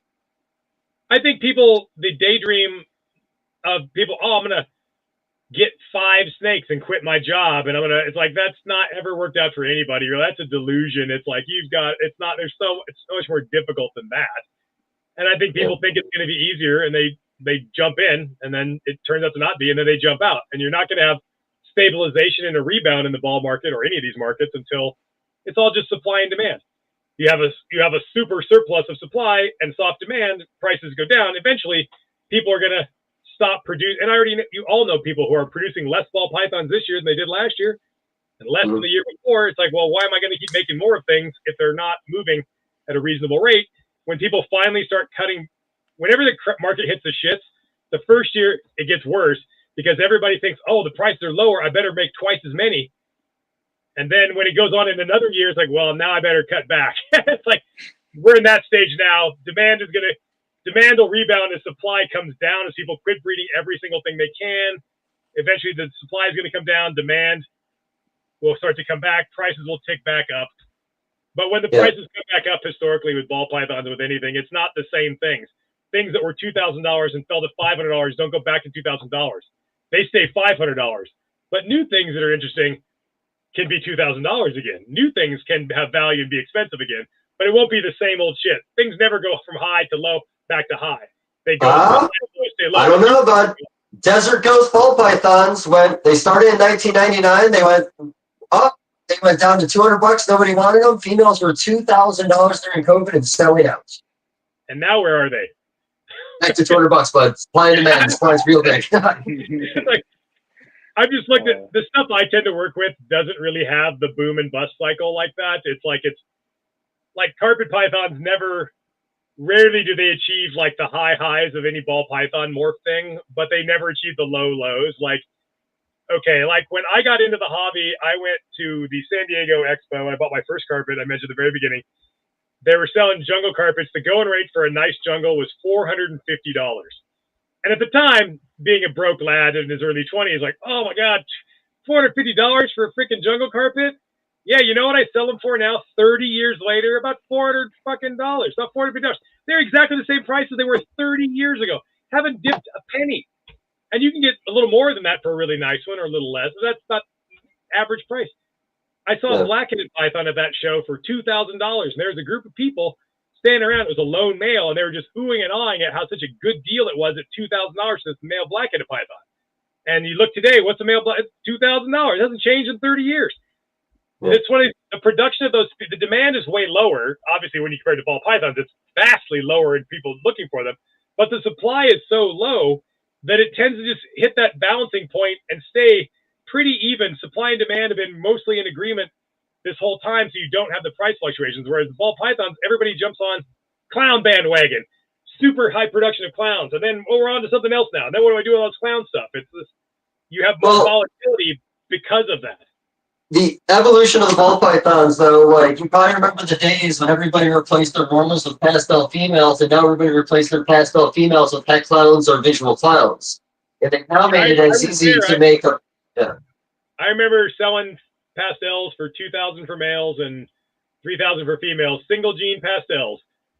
Is that like 2002, 2003? What?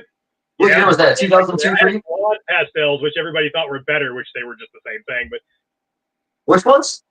The blonde pastel line. Oh. Do you remember? Are you old enough to remember when there were different lines of pastels and people were trying to claim that they were different? Right. Yeah. Well, I remember. I always thought that. Yeah, the lemon one with Kevin McCurley. I always thought that the lemon pastel was more yellow, but really what it was is him and Graziani both had pastels talking to each other. One guy labeled them lemon, the other guy just called them Grazianis. I remember when Kevin was prone to telling flights of fancy and was claiming that his lemon pastels weren't compatible with other pastels. I'm that old. Remember that one? That's a marketing thing. I never heard that before. I can tell you, I can write a whole little coffee table book of bullshit well-known people have said, and just like they claimed, there's crazy stuff, just crazy stuff, without like really having to go at certain people. After we stop recording, I can tell you a whole bunch of interesting along those lines. Like what? Like what are you talking about? Like, do you have any personal quotes you put in that book for yourself? One thing I am not is full of shit. Like I mean, you can think I'm pompous, you can think I'm arrogant, you can think I'm an asshole, you can think all those things, and you're well within your rights. You can form whatever opinion you want about me, but you can't say I'm a liar. You cannot, like, you're not going to find people. Like, if you were to get on the internet and ask people what they think of me, you could probably find a fair few people that don't like me because what they perceive my personality to be like, and that's not right or wrong, that's their opinion. But you're not going to find anybody I've screwed over who I told stories to that weren't true. You're not going to find any of that. You might find a fair few people think I'm an asshole. I mean, you probably find those people. I'm sure of it. I could name some. I can truly contest to that too. I used to listen to Nick back in the Reptile radio days, like 08, 09. Don't mean to make you sound old, Nick, but yeah, I can. Oh, yeah, I am. He's been singing the same tune for a long time. So you don't have to. I mean, like I said, you can dislike me as a human being. I guess certain people like certain people, or they don't like, and my personality is such that I know how I come across. Like I know what people think of me, generally speaking. I know people who are outspoken and opinionated and, you know, have a big personality and are not afraid to share their thoughts and views on things. That tends to put some people off, and some people are repulsed by that. They think those people they have a low opinion of people who are like that. And so the reality is there's a fair few people who are going to have that opinion of me, and that's fine. Like they can have whatever opinion they want to be, but they're not going to tell you. Even the people that hate my guts the most are not going to tell you I screw people over, I rip people off, or I'm lying to people. Even they would have to admit, hey, probably knows what he's talking about, but he's a jerk. It's like, so I can live with that. I'll be honest, I've never heard your name come up in context in a negative. That's good. I'm almost because it's me talking to you about him. Oh yeah, you're my only friend I talk to about you. My bad. Oh, I'm just kidding, Nick. I get on these podcasts and I tell my people my unvarnished views on things, and there's probably a lot of retic people that don't like me. I've been on a retic podcast, like, yeah, you guys are fucking up. Like, somebody. It's like if you only listen to the opinions of people that are in your own echo chamber of your community, and no one's going to inside your community is going to speak up and point out the obvious things where that are going on here. It's like you sometimes need that outside perspective from somebody like to shine a light on things. And I'll take the hate. Like if you can disprove what I'm saying is true, then I guess fine, then do it. But other than that, it's like, you know, I'm shining a light on real problems in the industry. Whether you like that I do that or not doesn't really matter. It's like somebody's got to. It's like, what's the point of getting to the point where I guess I've gotten in my herp career, where I actually have enough of a platform where if I say things, at least some people will listen, if I don't use that to try to move the ball in the right direction. If I just come out and never have a hot take on anything, never say anything that obviously needs to be said to try to go along to make everybody like me and be universally beloved, like what did I do of value? Probably nothing. It's like sometimes, you know, you should think about your actions before you do things. And I've made herp decisions that I regret. I've made hybrid carpets in the very early days. Yep. You know, Knowingly? Yeah. Now, in 1994, 30 years ago, as a very young, what was I, in 1990? Not going to let you off the hook on that one, man. I don't care what year it was. Years old. I was 22 years old. And at the time, I bred my first 2 clutches of carpets I ever produced were Diamond Coastal Intergrades. And at the time, I thought, well, they interbreed in the wild, so that's cool. This is acceptable because they interbreed in the wild. That was completely ridiculous, and I did not understand how intergrade zones work or biogeography. I didn't understand any of this stuff at all. So I fundamentally misunderstood that relationship between these two things. And I did that. And then I watched as the animals I sold as Diamond Coastal Intergrades that I thought were not really hybrids, which totally were. And I watched them get sold secondarily and misrepresented as any number of things. So I watched it happen in my own life. Dave, and I stopped doing that. I got a one for this is one I sent to Dave it's probably a few years ago now. This misrepresenting shit when it comes to hybrids and all that stuff, man, it can be really bad. I remember getting on some, I don't know, local Facebook forum or page, and someone said, hey, can someone help me ID this chocolate ball python I got? And you look at the picture and it's a ball python Woma hybrid. I'm like, what? The wall, buddy. I think that was called the wall. Well, it's called the wall, but I was just saying it was a hybrid. And I go, you couldn't tell it was a hybrid? And he was just I don't mind those. Chocolate ball python, but it was just, but I'm just saying that's how bad and quickly it can get out of hand, you know, as far as don't cause problems since they're sterile, but yeah, they can't reproduce. But yeah, no, it's nuts. Like I don't know. And I have made mixed blood steaks without knowing it. And when it becomes apparent that that's what's happened, I stopped doing those things, generally speaking. Like, I mean, nobody's without I'm not going to sit here and profess to have always gotten everything perfect, because there was vast amounts of knowledge about the actual relationships in these things I did not understand at all. The conventional wisdom at the time of what species boundaries were and all that was not right. It was considerably incorrect. So I thought I was coloring within the lines of what was allowed taxonomically, and I wasn't. I know better. So yeah. So I will say this: hybrids were not naturally occurring, it turns out. Yeah.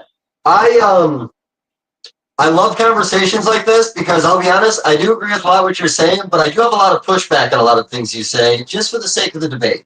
I do think there's a lot of different ways of looking at it, and we're not going to get into it too much because I'll be honest, I got hockey really soon. We got 2 more minutes, and then I have to cut this. Priority. 3 hours is beautiful, by the way. This last hour went by faster than the first 2 hours. Like, first 2 hours were amazing too.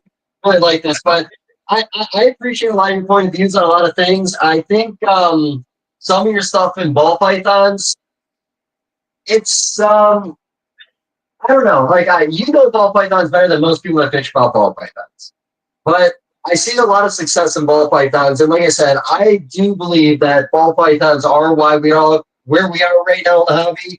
I joke around with William, and I'll never make this joke again, but we did the podcast. You shit on ball pythons, and I said, how'd you buy all these carpet pythons and all these other species?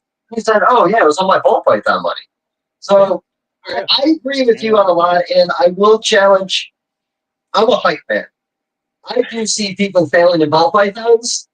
I'm all about tough love, but I'm also willing to try to bring them back up again because I don't want to see people fail in this. I'm sad that we lose so many breeders, and we need more in the ball python sector than anywhere else in the industry. But like I said, I love a lot of this. Next time, because there's a couple things I'll push back on you about, just not today. You can push back. Like I mean, my opinions are my opinions. They're not unfounded, and they're born out of like long-term. Samesies, buddy. Samesies. But it's not.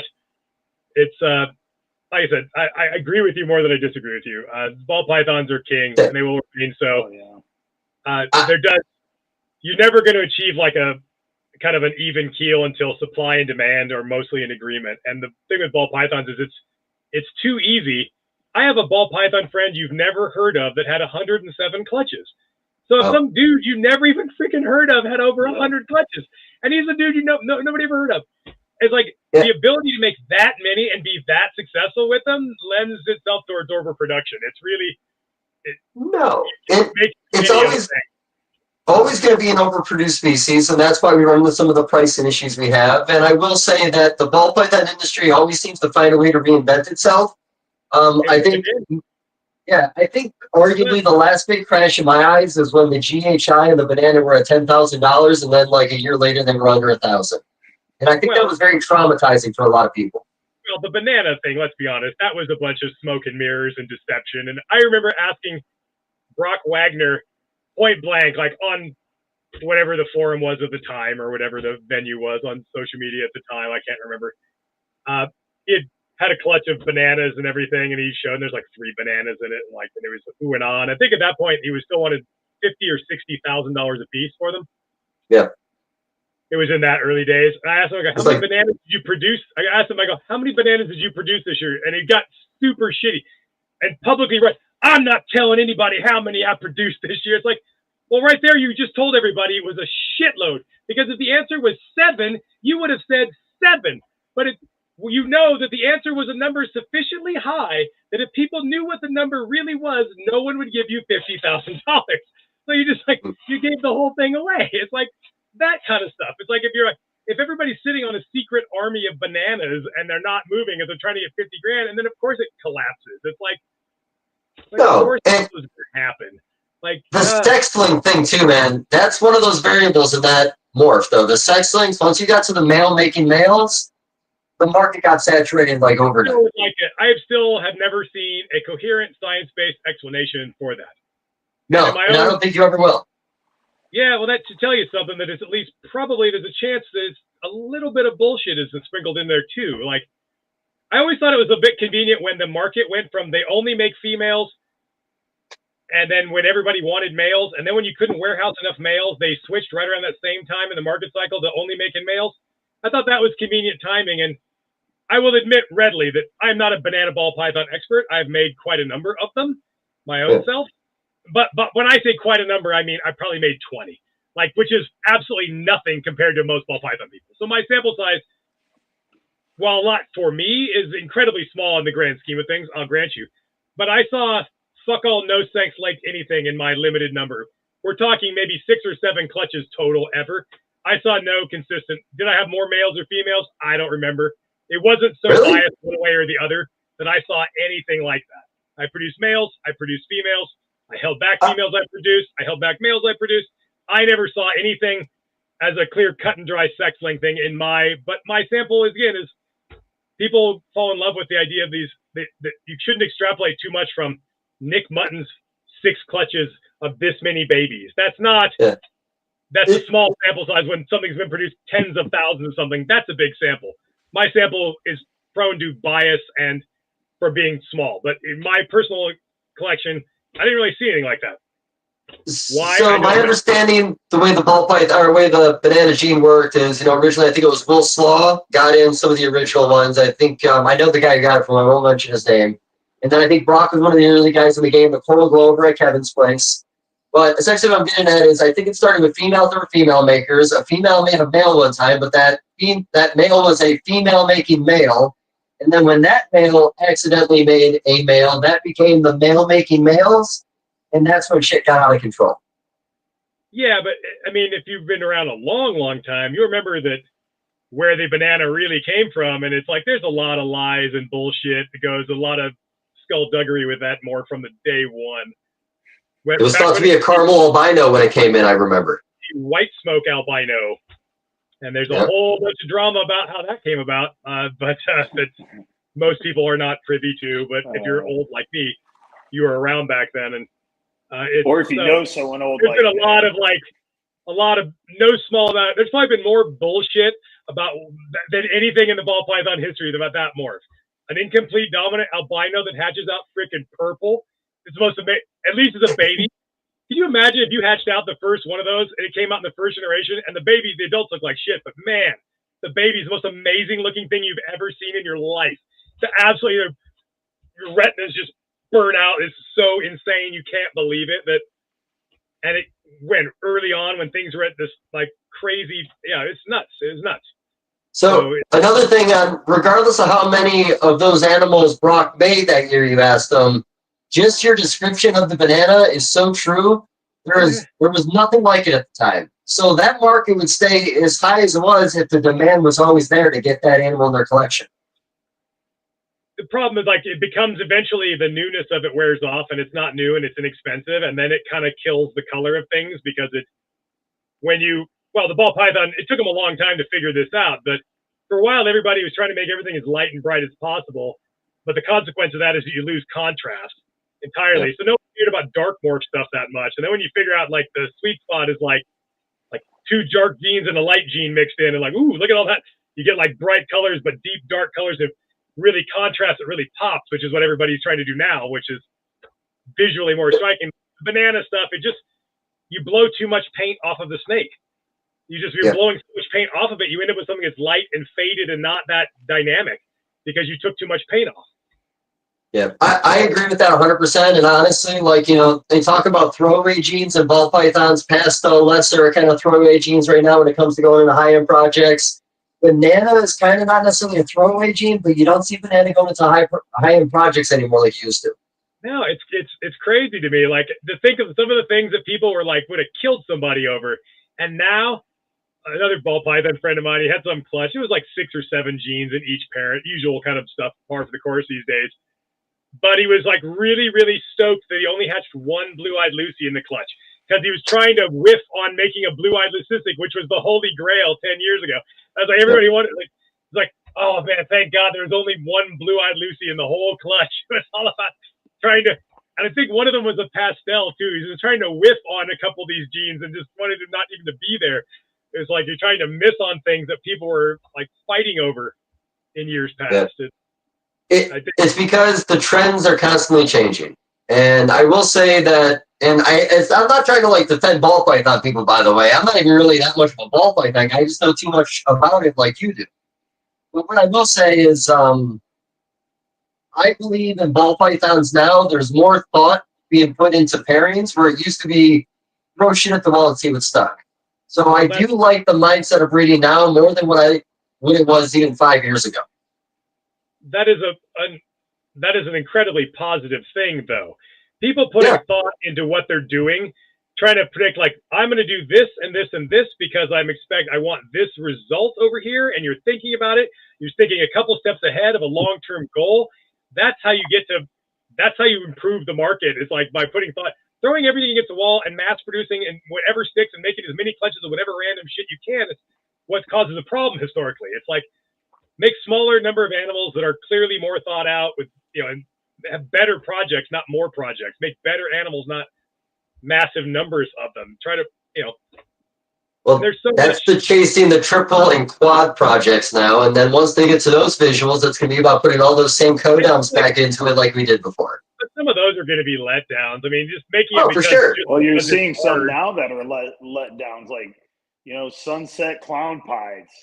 I mean, triple recessive, but doesn't. Well, you're eliminating canvas. I'm sick of people bringing up pie. You're taking half the canvas or more away from what your artwork is. Right. I don't think we should be putting. Technically a triple recessive. It is. Not a good one though. Or at least I for don't the know. ball I mean, these python are guys.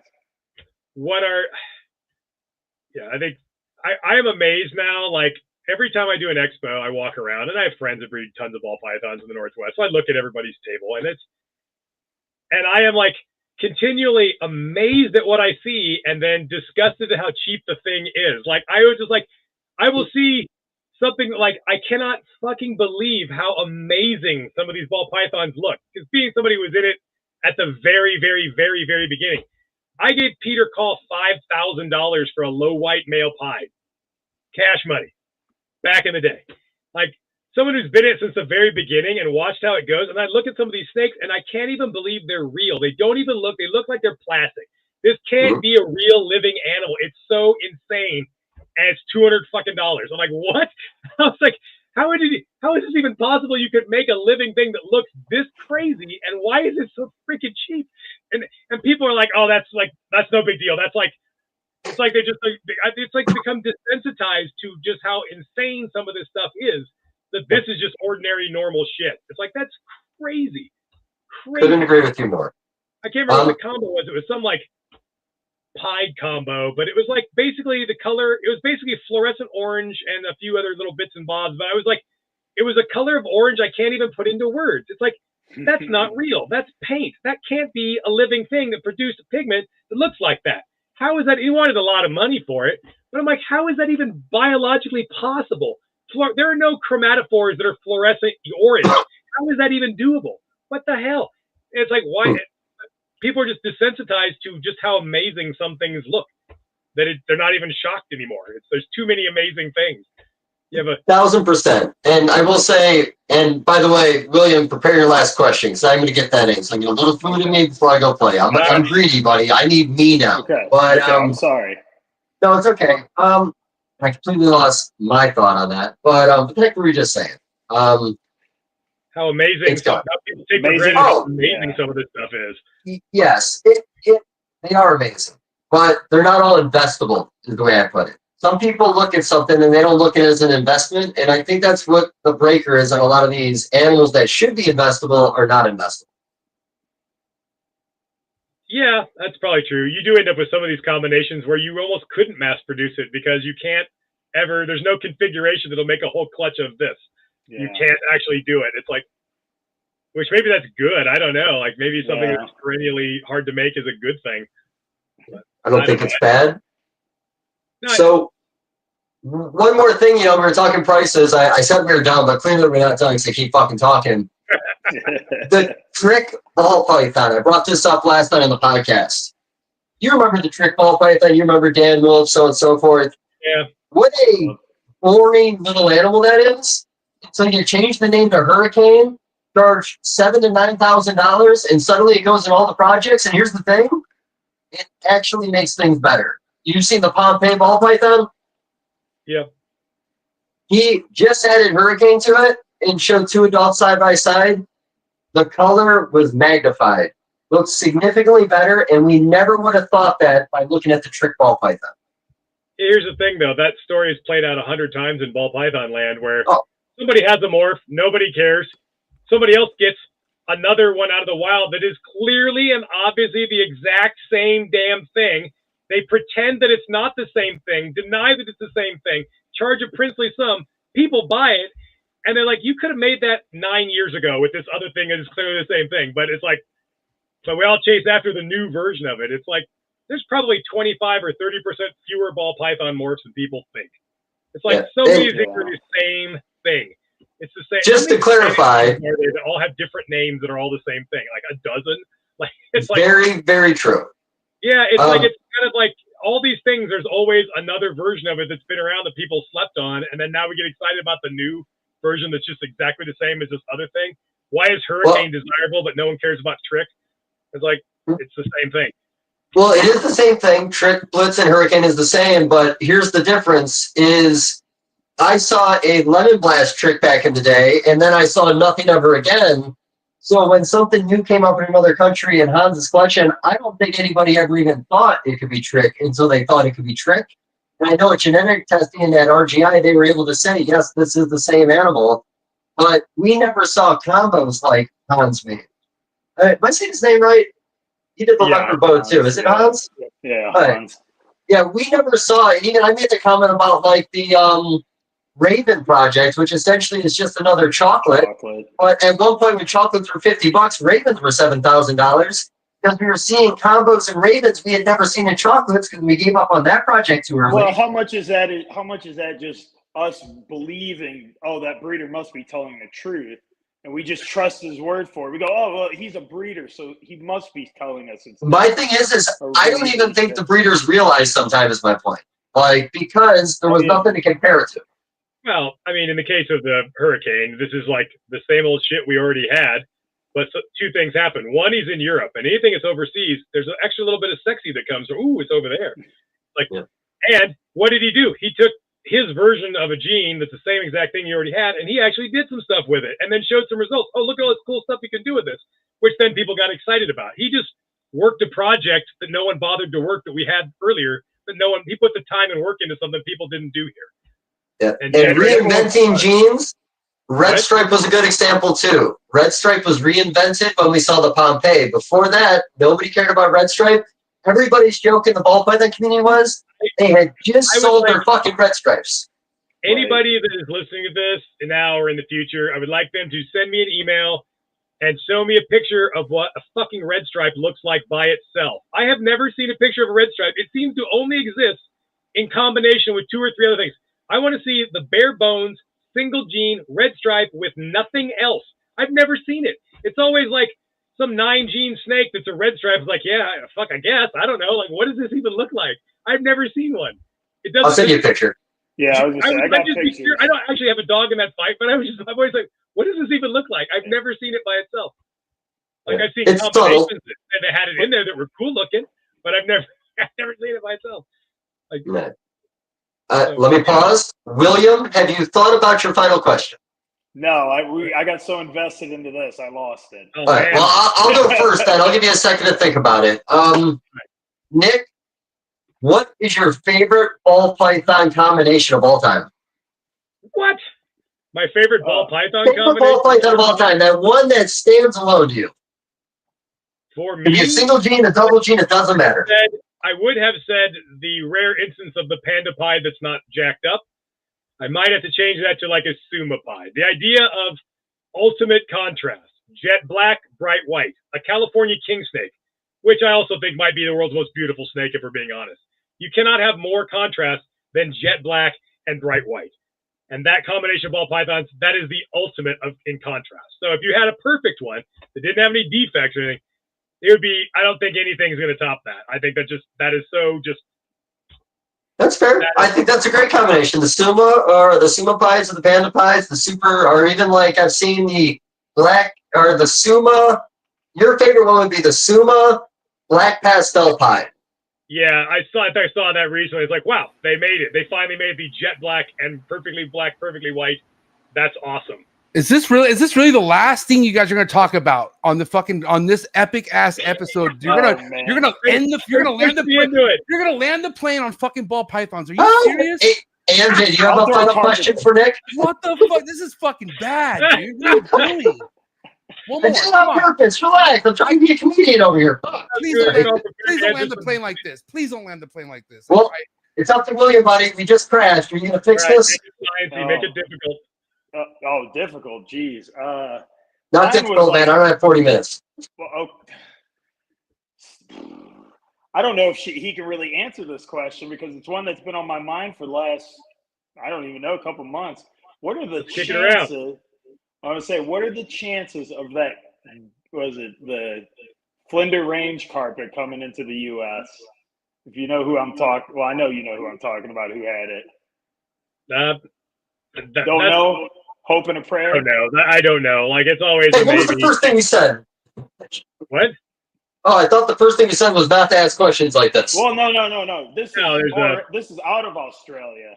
Oh, sorry. I honestly don't know. I think at this point, my desire to deal with the government and importing and exporting animals and dealing with all their bullshit is at an absolute rock bottom low. Okay. I just do not at this point. I find myself very uninclined to even want to deal with that at this point. And Fish and Wildlife has gotten very particular about what they let in and out and everything. They've gotten more difficult to deal with. I was going to say, I think I saw, Casey Cannon got those hybrid bread lies. Didn't he get a shipment of those in not too long ago? I assume from Don Patterson. Yeah, from Don. Canada. Yeah. Okay. By the way, those that Don makes, what is that, the stonewash hybrids? Some of they're the like prettiest fucking snakes I've ever seen in my entire life. It kills me. I die a little inside when I see them. I didn't have anything to do with the stonewashed in Canada. That was already, nobody in Canada ever made a pure Brettles stonewashed, but apparently some of the Canadian Brettles had the gene in and they didn't know it, and it just eventually popped out in some Jag hybrids years later.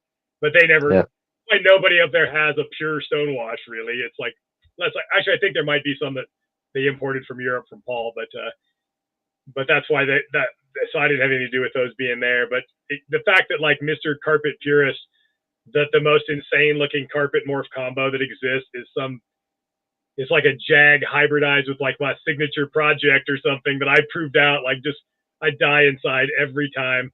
And they really are nice. Yeah, but again, it's like in this dovetails with ball pythons. It was entirely predictable that it would be awesome. Because what is it? What happens with ball pythons when you combine a blue-eyed leucistic allele with a piebald allele? Weird shit every time, doesn't it? What happens with a champagne? It's a het for dead, Lucy. What happens when you make a champagne het pied? Oh, it makes it look pied, doesn't it? I got some sitting behind me. They look like they show piebald even as just being het for pied. Those two things are operating on the same genetic pathway. They are basically like, there's a continuum genetically, and it doesn't matter if it's carpets or ball pythons, of like pigment distribution, that the pigment distribution pathway, and it starts here, and it ends here. And your black snake, dark snake morphs are on that spectrum, your white snakes are on that spectrum, and your piebalds are in the middle of that spectrum. The mutation occurs at the very beginning, it shuts down all pigment, no pigment goes out, default white snake. Pigment starts going out, shut that switch off randomly in the middle, genetically that switch, what happens? Piebald snake. Some pigment went out, some areas got pigment, some areas didn't. On the other end of the spectrum, the switch is broken and it runs on for too long, and the animal is fully pigmented, but pigment continues to go up because the switch is broken in the on position, and it overpigments and becomes hyperpigmented. It becomes your sumas and your super cineas and this stuff. That's why any combination of those sorts of things, Freedom Mojave to a cinnamon, what happens? A weird striped snake every single time. I wonder why. Why would those two things? Because they're epistatic, they're not allelic, but epistatically they're reacting because they're breaking the same pathway. If you looked at that pathway as imagine it, people in their mind like a link, like a chain. You have a link of chain stretched out. And every link in this link of chain represents the pigment distribution pathway, okay? And every link in that chain is a gene. And if all the links are function and everything turns on and turns off when it's supposed to, you end up with no pigment and a perfectly pigmented snake. These mutations that booger that up at different points, they're breaking different links, but they're breaking different links in the same chain. So the cinnamon is breaking a link way out here at the end, and the blue-eyed lucille is breaking a link kind of at the beginning, but the middle stretch is intact. You don't end up with a white snake, but since you broke two different links in the same chain, the whole system kind of collapses a little bit, and you end up with weird reactions. So the fact that a jaguar is a dead leucistic, and it's basically a spider. And what happens if you make a spider pied? It's weird and all white, isn't it? Why? Because you find a leucistic allele, which is a link at the beginning of that chain, with a with a leucistic allele that's a link in the middle of that chain. Two links in the same chain are broken. Epistatically, weird shit happens. The stonewashed jags are the same way. Stonewashed is a form of piebald. It's just a low expression, low white piebald. The whole bellies are pied all the way. So they are literally piebald Brettles. It's just kind of I think they're beautiful, but if you're thinking like traditional like ball python type pies, it's an underwhelming pied gene, basically. But it's still a piebald gene. So if you have a piebald gene, you combine it with a leucistic gene, which is what a stonewashed jag is, yeah, it's going to blow a bunch of paint off and it looks crazy weird. It becomes more than the sum of its parts. It looks more than the two ingredients, as does any number of, when you do that with any ball python combination. You get the same thing. Any pieds don't look like what you think they would look like, do they? Many blue-eyed Lucy pieds don't look like what you think they look. Combine anything from those three groups, white snakes, black snakes, pied, and any combination thereof, you get an unexpected sort of weird result, and that they work together in a weird way, don't they? It's the same thing with carpets and with everything. It was entirely predictable. I just wish they weren't hybrids, because it kills me inside. Because people are going to take snakes they buy from me, And I made a hypo stonewash Brettles, and I know somebody's going to breed them to some jag or something. It's like, and then show you the pictures. Geez, the ones dogs made aren't even hypos. They're going to be even better looking than that. They're going to make the most ridiculous looking carpets ever. I'll never do it, but at least somebody did. I can live without seeing it. I'm not foolish enough to think people are going to listen to me and not do it. They're going to do it, and they'll be beautiful. It will 100% work, and they'll 100% look amazing. And I'll be as long as there's honesty behind what you're doing, I don't see any problem in people doing things that make them happy. I control only myself, and even that is difficult sometimes. Like, I can't control this camera angle at this point, but like I can control what I do like 82% of the time. And now the so in the future, Nick, I'm already going to advertise action, so I got to let that one go. That's fair. So I'm going to advertise the next episode because I hope we get to do this again. To be honest with you, I think next time we have this conversation, I would really love you to meet my buddy Junior from JMG Reptiles. He also has a very good understanding of the way genetics work. I think I could sit back and probably listen to you guys talk for hours, to be honest with you. So we don't have to do it right away, but in the future, I'd love to do this again. William, you'll be there too. I'm just going to sit back and listen to you guys three talk, but you will like Junior, I promise you. Well, Dave, I told you you'd like Nick. I already knew I liked Nick. I've always liked Nick. I told him this was a bucket list episode. I've always wanted to talk to Nick.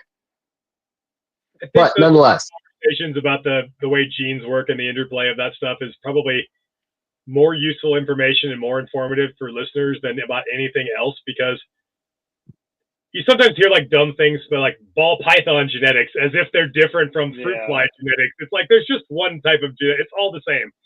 And if you understand how these things work at even a slightly higher level than the average hobbyist, you have this unbelievable advantage in that you can plan what you're going to do out with more predictable results. You can avoid whole areas that are probably going to not bear fruit. You can make strategic decisions better with better outcomes because you have more knowledge going in as to what to expect. So you don't end up doing things like making, I don't know, a spot nose champagne or something, because obviously that was going to be a train wreck the whole time. Why would you even do that? But somebody did it. It's like, you could have easily not done that. Like knowing how, stacking deleterious genes with the same defect on top of each other generally just exacerbates that defect predictably every time. That when I was just going to say, I was surprised when the pied spot nose was a white snake. Yeah, I mean, but at the same time, what are the snakes that have, if pied operates on that same pigment distribution pathway, and all the snakes with a wobble also are operating on that same pathway. It might be that all snakes that have a wobble are also operating on the same pathway, because they're all also, you have two types of mutations. It doesn't matter if it's carpets or balls or whatever. You could broadly divide all mutations into one of two camps. And those are pigment synthesis mutations that affect your ability to produce a pigment. And then you have pigment distribution mutations, which affect where the pigment goes. All of the fucked up problems in the hobby are the second group, where the pigment goes. The ability to make a pigment or not make a pigment doesn't seem to generally have any problems. There aren't really too many screwed up albinos or xanthics. It's like making a pigment or not making it doesn't seem to cause many problems. But when you rearrange where pigment goes, you cause problems, because pigment cells, pigment precursors early in embryogenesis called melanocytes, cannot migrate out of the neural tube to the points of the body to proliferate and pigment the animal. They cannot migrate by themselves. They co-migrate. So basically, at the end of the neural tube where different cell types are manufactured and then distributed throughout the developing embryo, melanocytes hitchhike with other cell types. Like, I got some pigment that needs to go down by where the kidneys go. So they just attach to some kidney cells and they just hitch a ride, and then they do their pigment work in the same neighborhood with what they were riding with. That's how pigment cells migrate. They co-migrate with other cell types. So when you rearrange where the pigment goes, you are also rearranging with whatever was migrating with that pigment cell. And sometimes that causes problems. There are pigment precursors in your brain because you have different brain neurons that need to go there, and they're hitchhiking. So in some cases, some of these neurological deficits, you're rewiring the brain, because the things in the brain that these pigment cells, it's crazy. You're rearranging shit. We don't understand what you're rearranging, and that's what's causing these problems. It's just that simple. It's like you look at every problem, every morph that has baggage, it's always the pattern mutations. It's basically almost never the pigment mutation. It's I think you're right on that. Where stuff goes, because you inadvertently rearrange whatever was traveling with it. Whatever it was hitching a ride with didn't get to go where it was supposed to go. And sometimes, a minority of times, but sometimes that causes problems. That's why it's almost never the simple lack of a pigment mutation. It's rarely the hypos. It's the stuff that's rearranging the pattern that gets you into trouble sometimes. And even there, it doesn't usually, but sometimes it does. But look at, when you think of any screwed up mutation in any species, bet you it's a pattern mutation, not a color mutation. That's why. But understanding that sort of stuff allows you to kind of like, I don't know, I think knowledge is power. And the more you understand these processes, the better you can make decisions on what to do in your collection, what you want to buy into, what you want to invest in, what is likely to, the better you can strategize what it is you want to do. So I think in the future, I may send you some ball python pairings, and then you could tell me they're dumb because the outcome's in your head already and it's shit, and I shouldn't bother, and I'd appreciate that. Well, understanding that the relationship with like the genes that have defects is one thing, and understanding that there's a concept called epistasis, which is just basically like when non-allelic genes will still influence the phenotype. Like they're like, this gene is not at the same locus as the other gene, but the combination of them, they feed off each other a little bit, and you kind of get a synergistic effect that is not necessarily what's expected.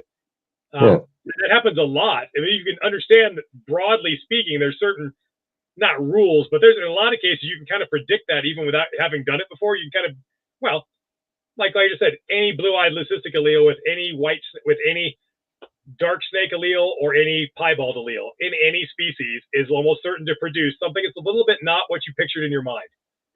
And sometimes that's good, sometimes it's cool, sometimes it's underwhelming. Like, I mean, a spider pied was a letdown, wasn't it? People thought you were going to get a pied that had the spider pattern in the pigmented areas and then white areas. Instead, you got a white snake that's derpy. You got you got something that was almost less than what you were hoping for, really. But that was not an unexpected outcome. It at least changed the eye color to black with a red pupil. Oh, God. The white weddings. Yeah.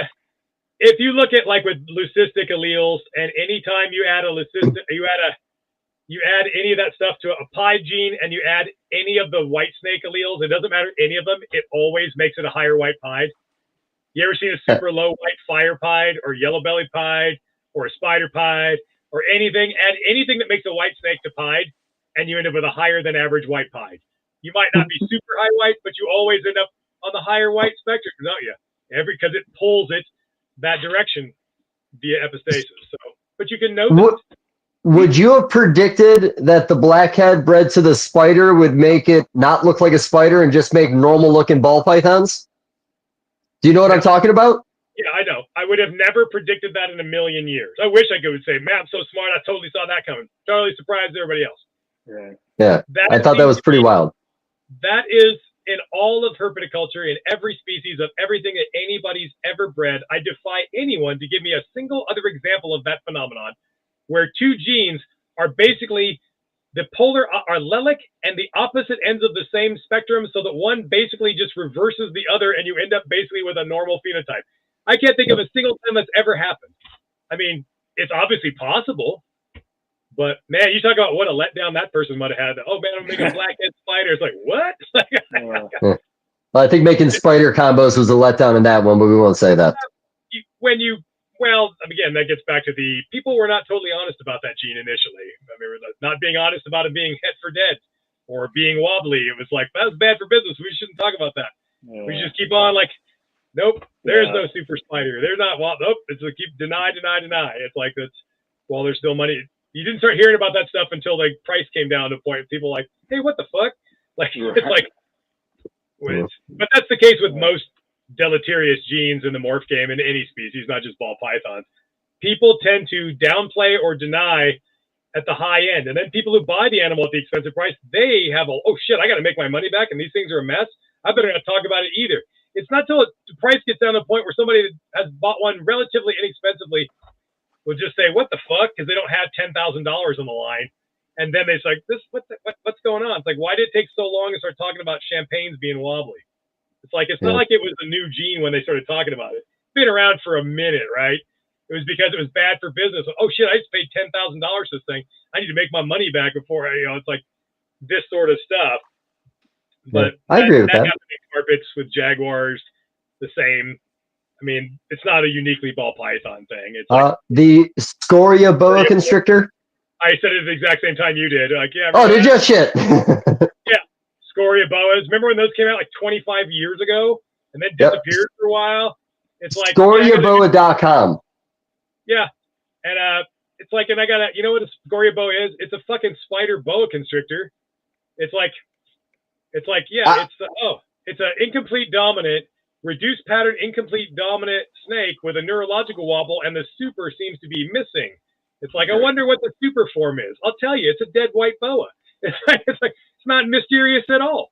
It's like, that's what it is. I've always compared it to the champagne personally, based on pattern, like you're saying, and it does have the wobble too. Dead white super form, like that you probably never see because boas retain some ability to reabsorb early stage stuff that doesn't make it. You know, or you'll end up with underdeveloped stillborns and stuff. You don't always get a good look at that kind of stuff if it doesn't make it to the finish line. So I'll drop you a 30-second Scoria rundown. So what happened was Jeff Ronnie was the first guy to go over there. He went over there to look at these animals. He saw the wobble, immediately told the guy it was probably a dead-end project, walked away, did not invest in it. For a while, they got quiet. Rich Eiley bought the project out from the guy, got him in. Rumor has it, I don't know for sure, because I'm actually going to do Rich Eiley in 2 weeks. I'm going to bring this up to him. I don't know if animals were put down because of the wobble, thinking it was IBD related, but I do know for a while there that they just completely disappeared. They popped up in Canada where a guy actually started producing them and selling them, but he was selling the females very cheap because we had never seen a female produce a litter yet, so there was questions there. Then people got those females cheap, bred them, produced good litters, price came back up. Now it's kind of doing whatever it's doing. But yes, they just about all have wobble. I've heard different rumors around it. If the male ewes is super wobbly, the babies aren't that wobbly. If it's a non-wobble male, it's gonna make it's all just rumors. I will just go on record. I'm officially calling bullshit on that. Like that has never been true of anything that has a neurological deficit. This type of mutation has occurred. I think it's an African fat-tailed gecko version of this mutation. In every case, the severity of how much they wobble varies from individual to individual. There's a stress-induced component. If they're highly stressed, they're more likely to manifest more severe wobbles. As worse as it gets is the best it will ever get.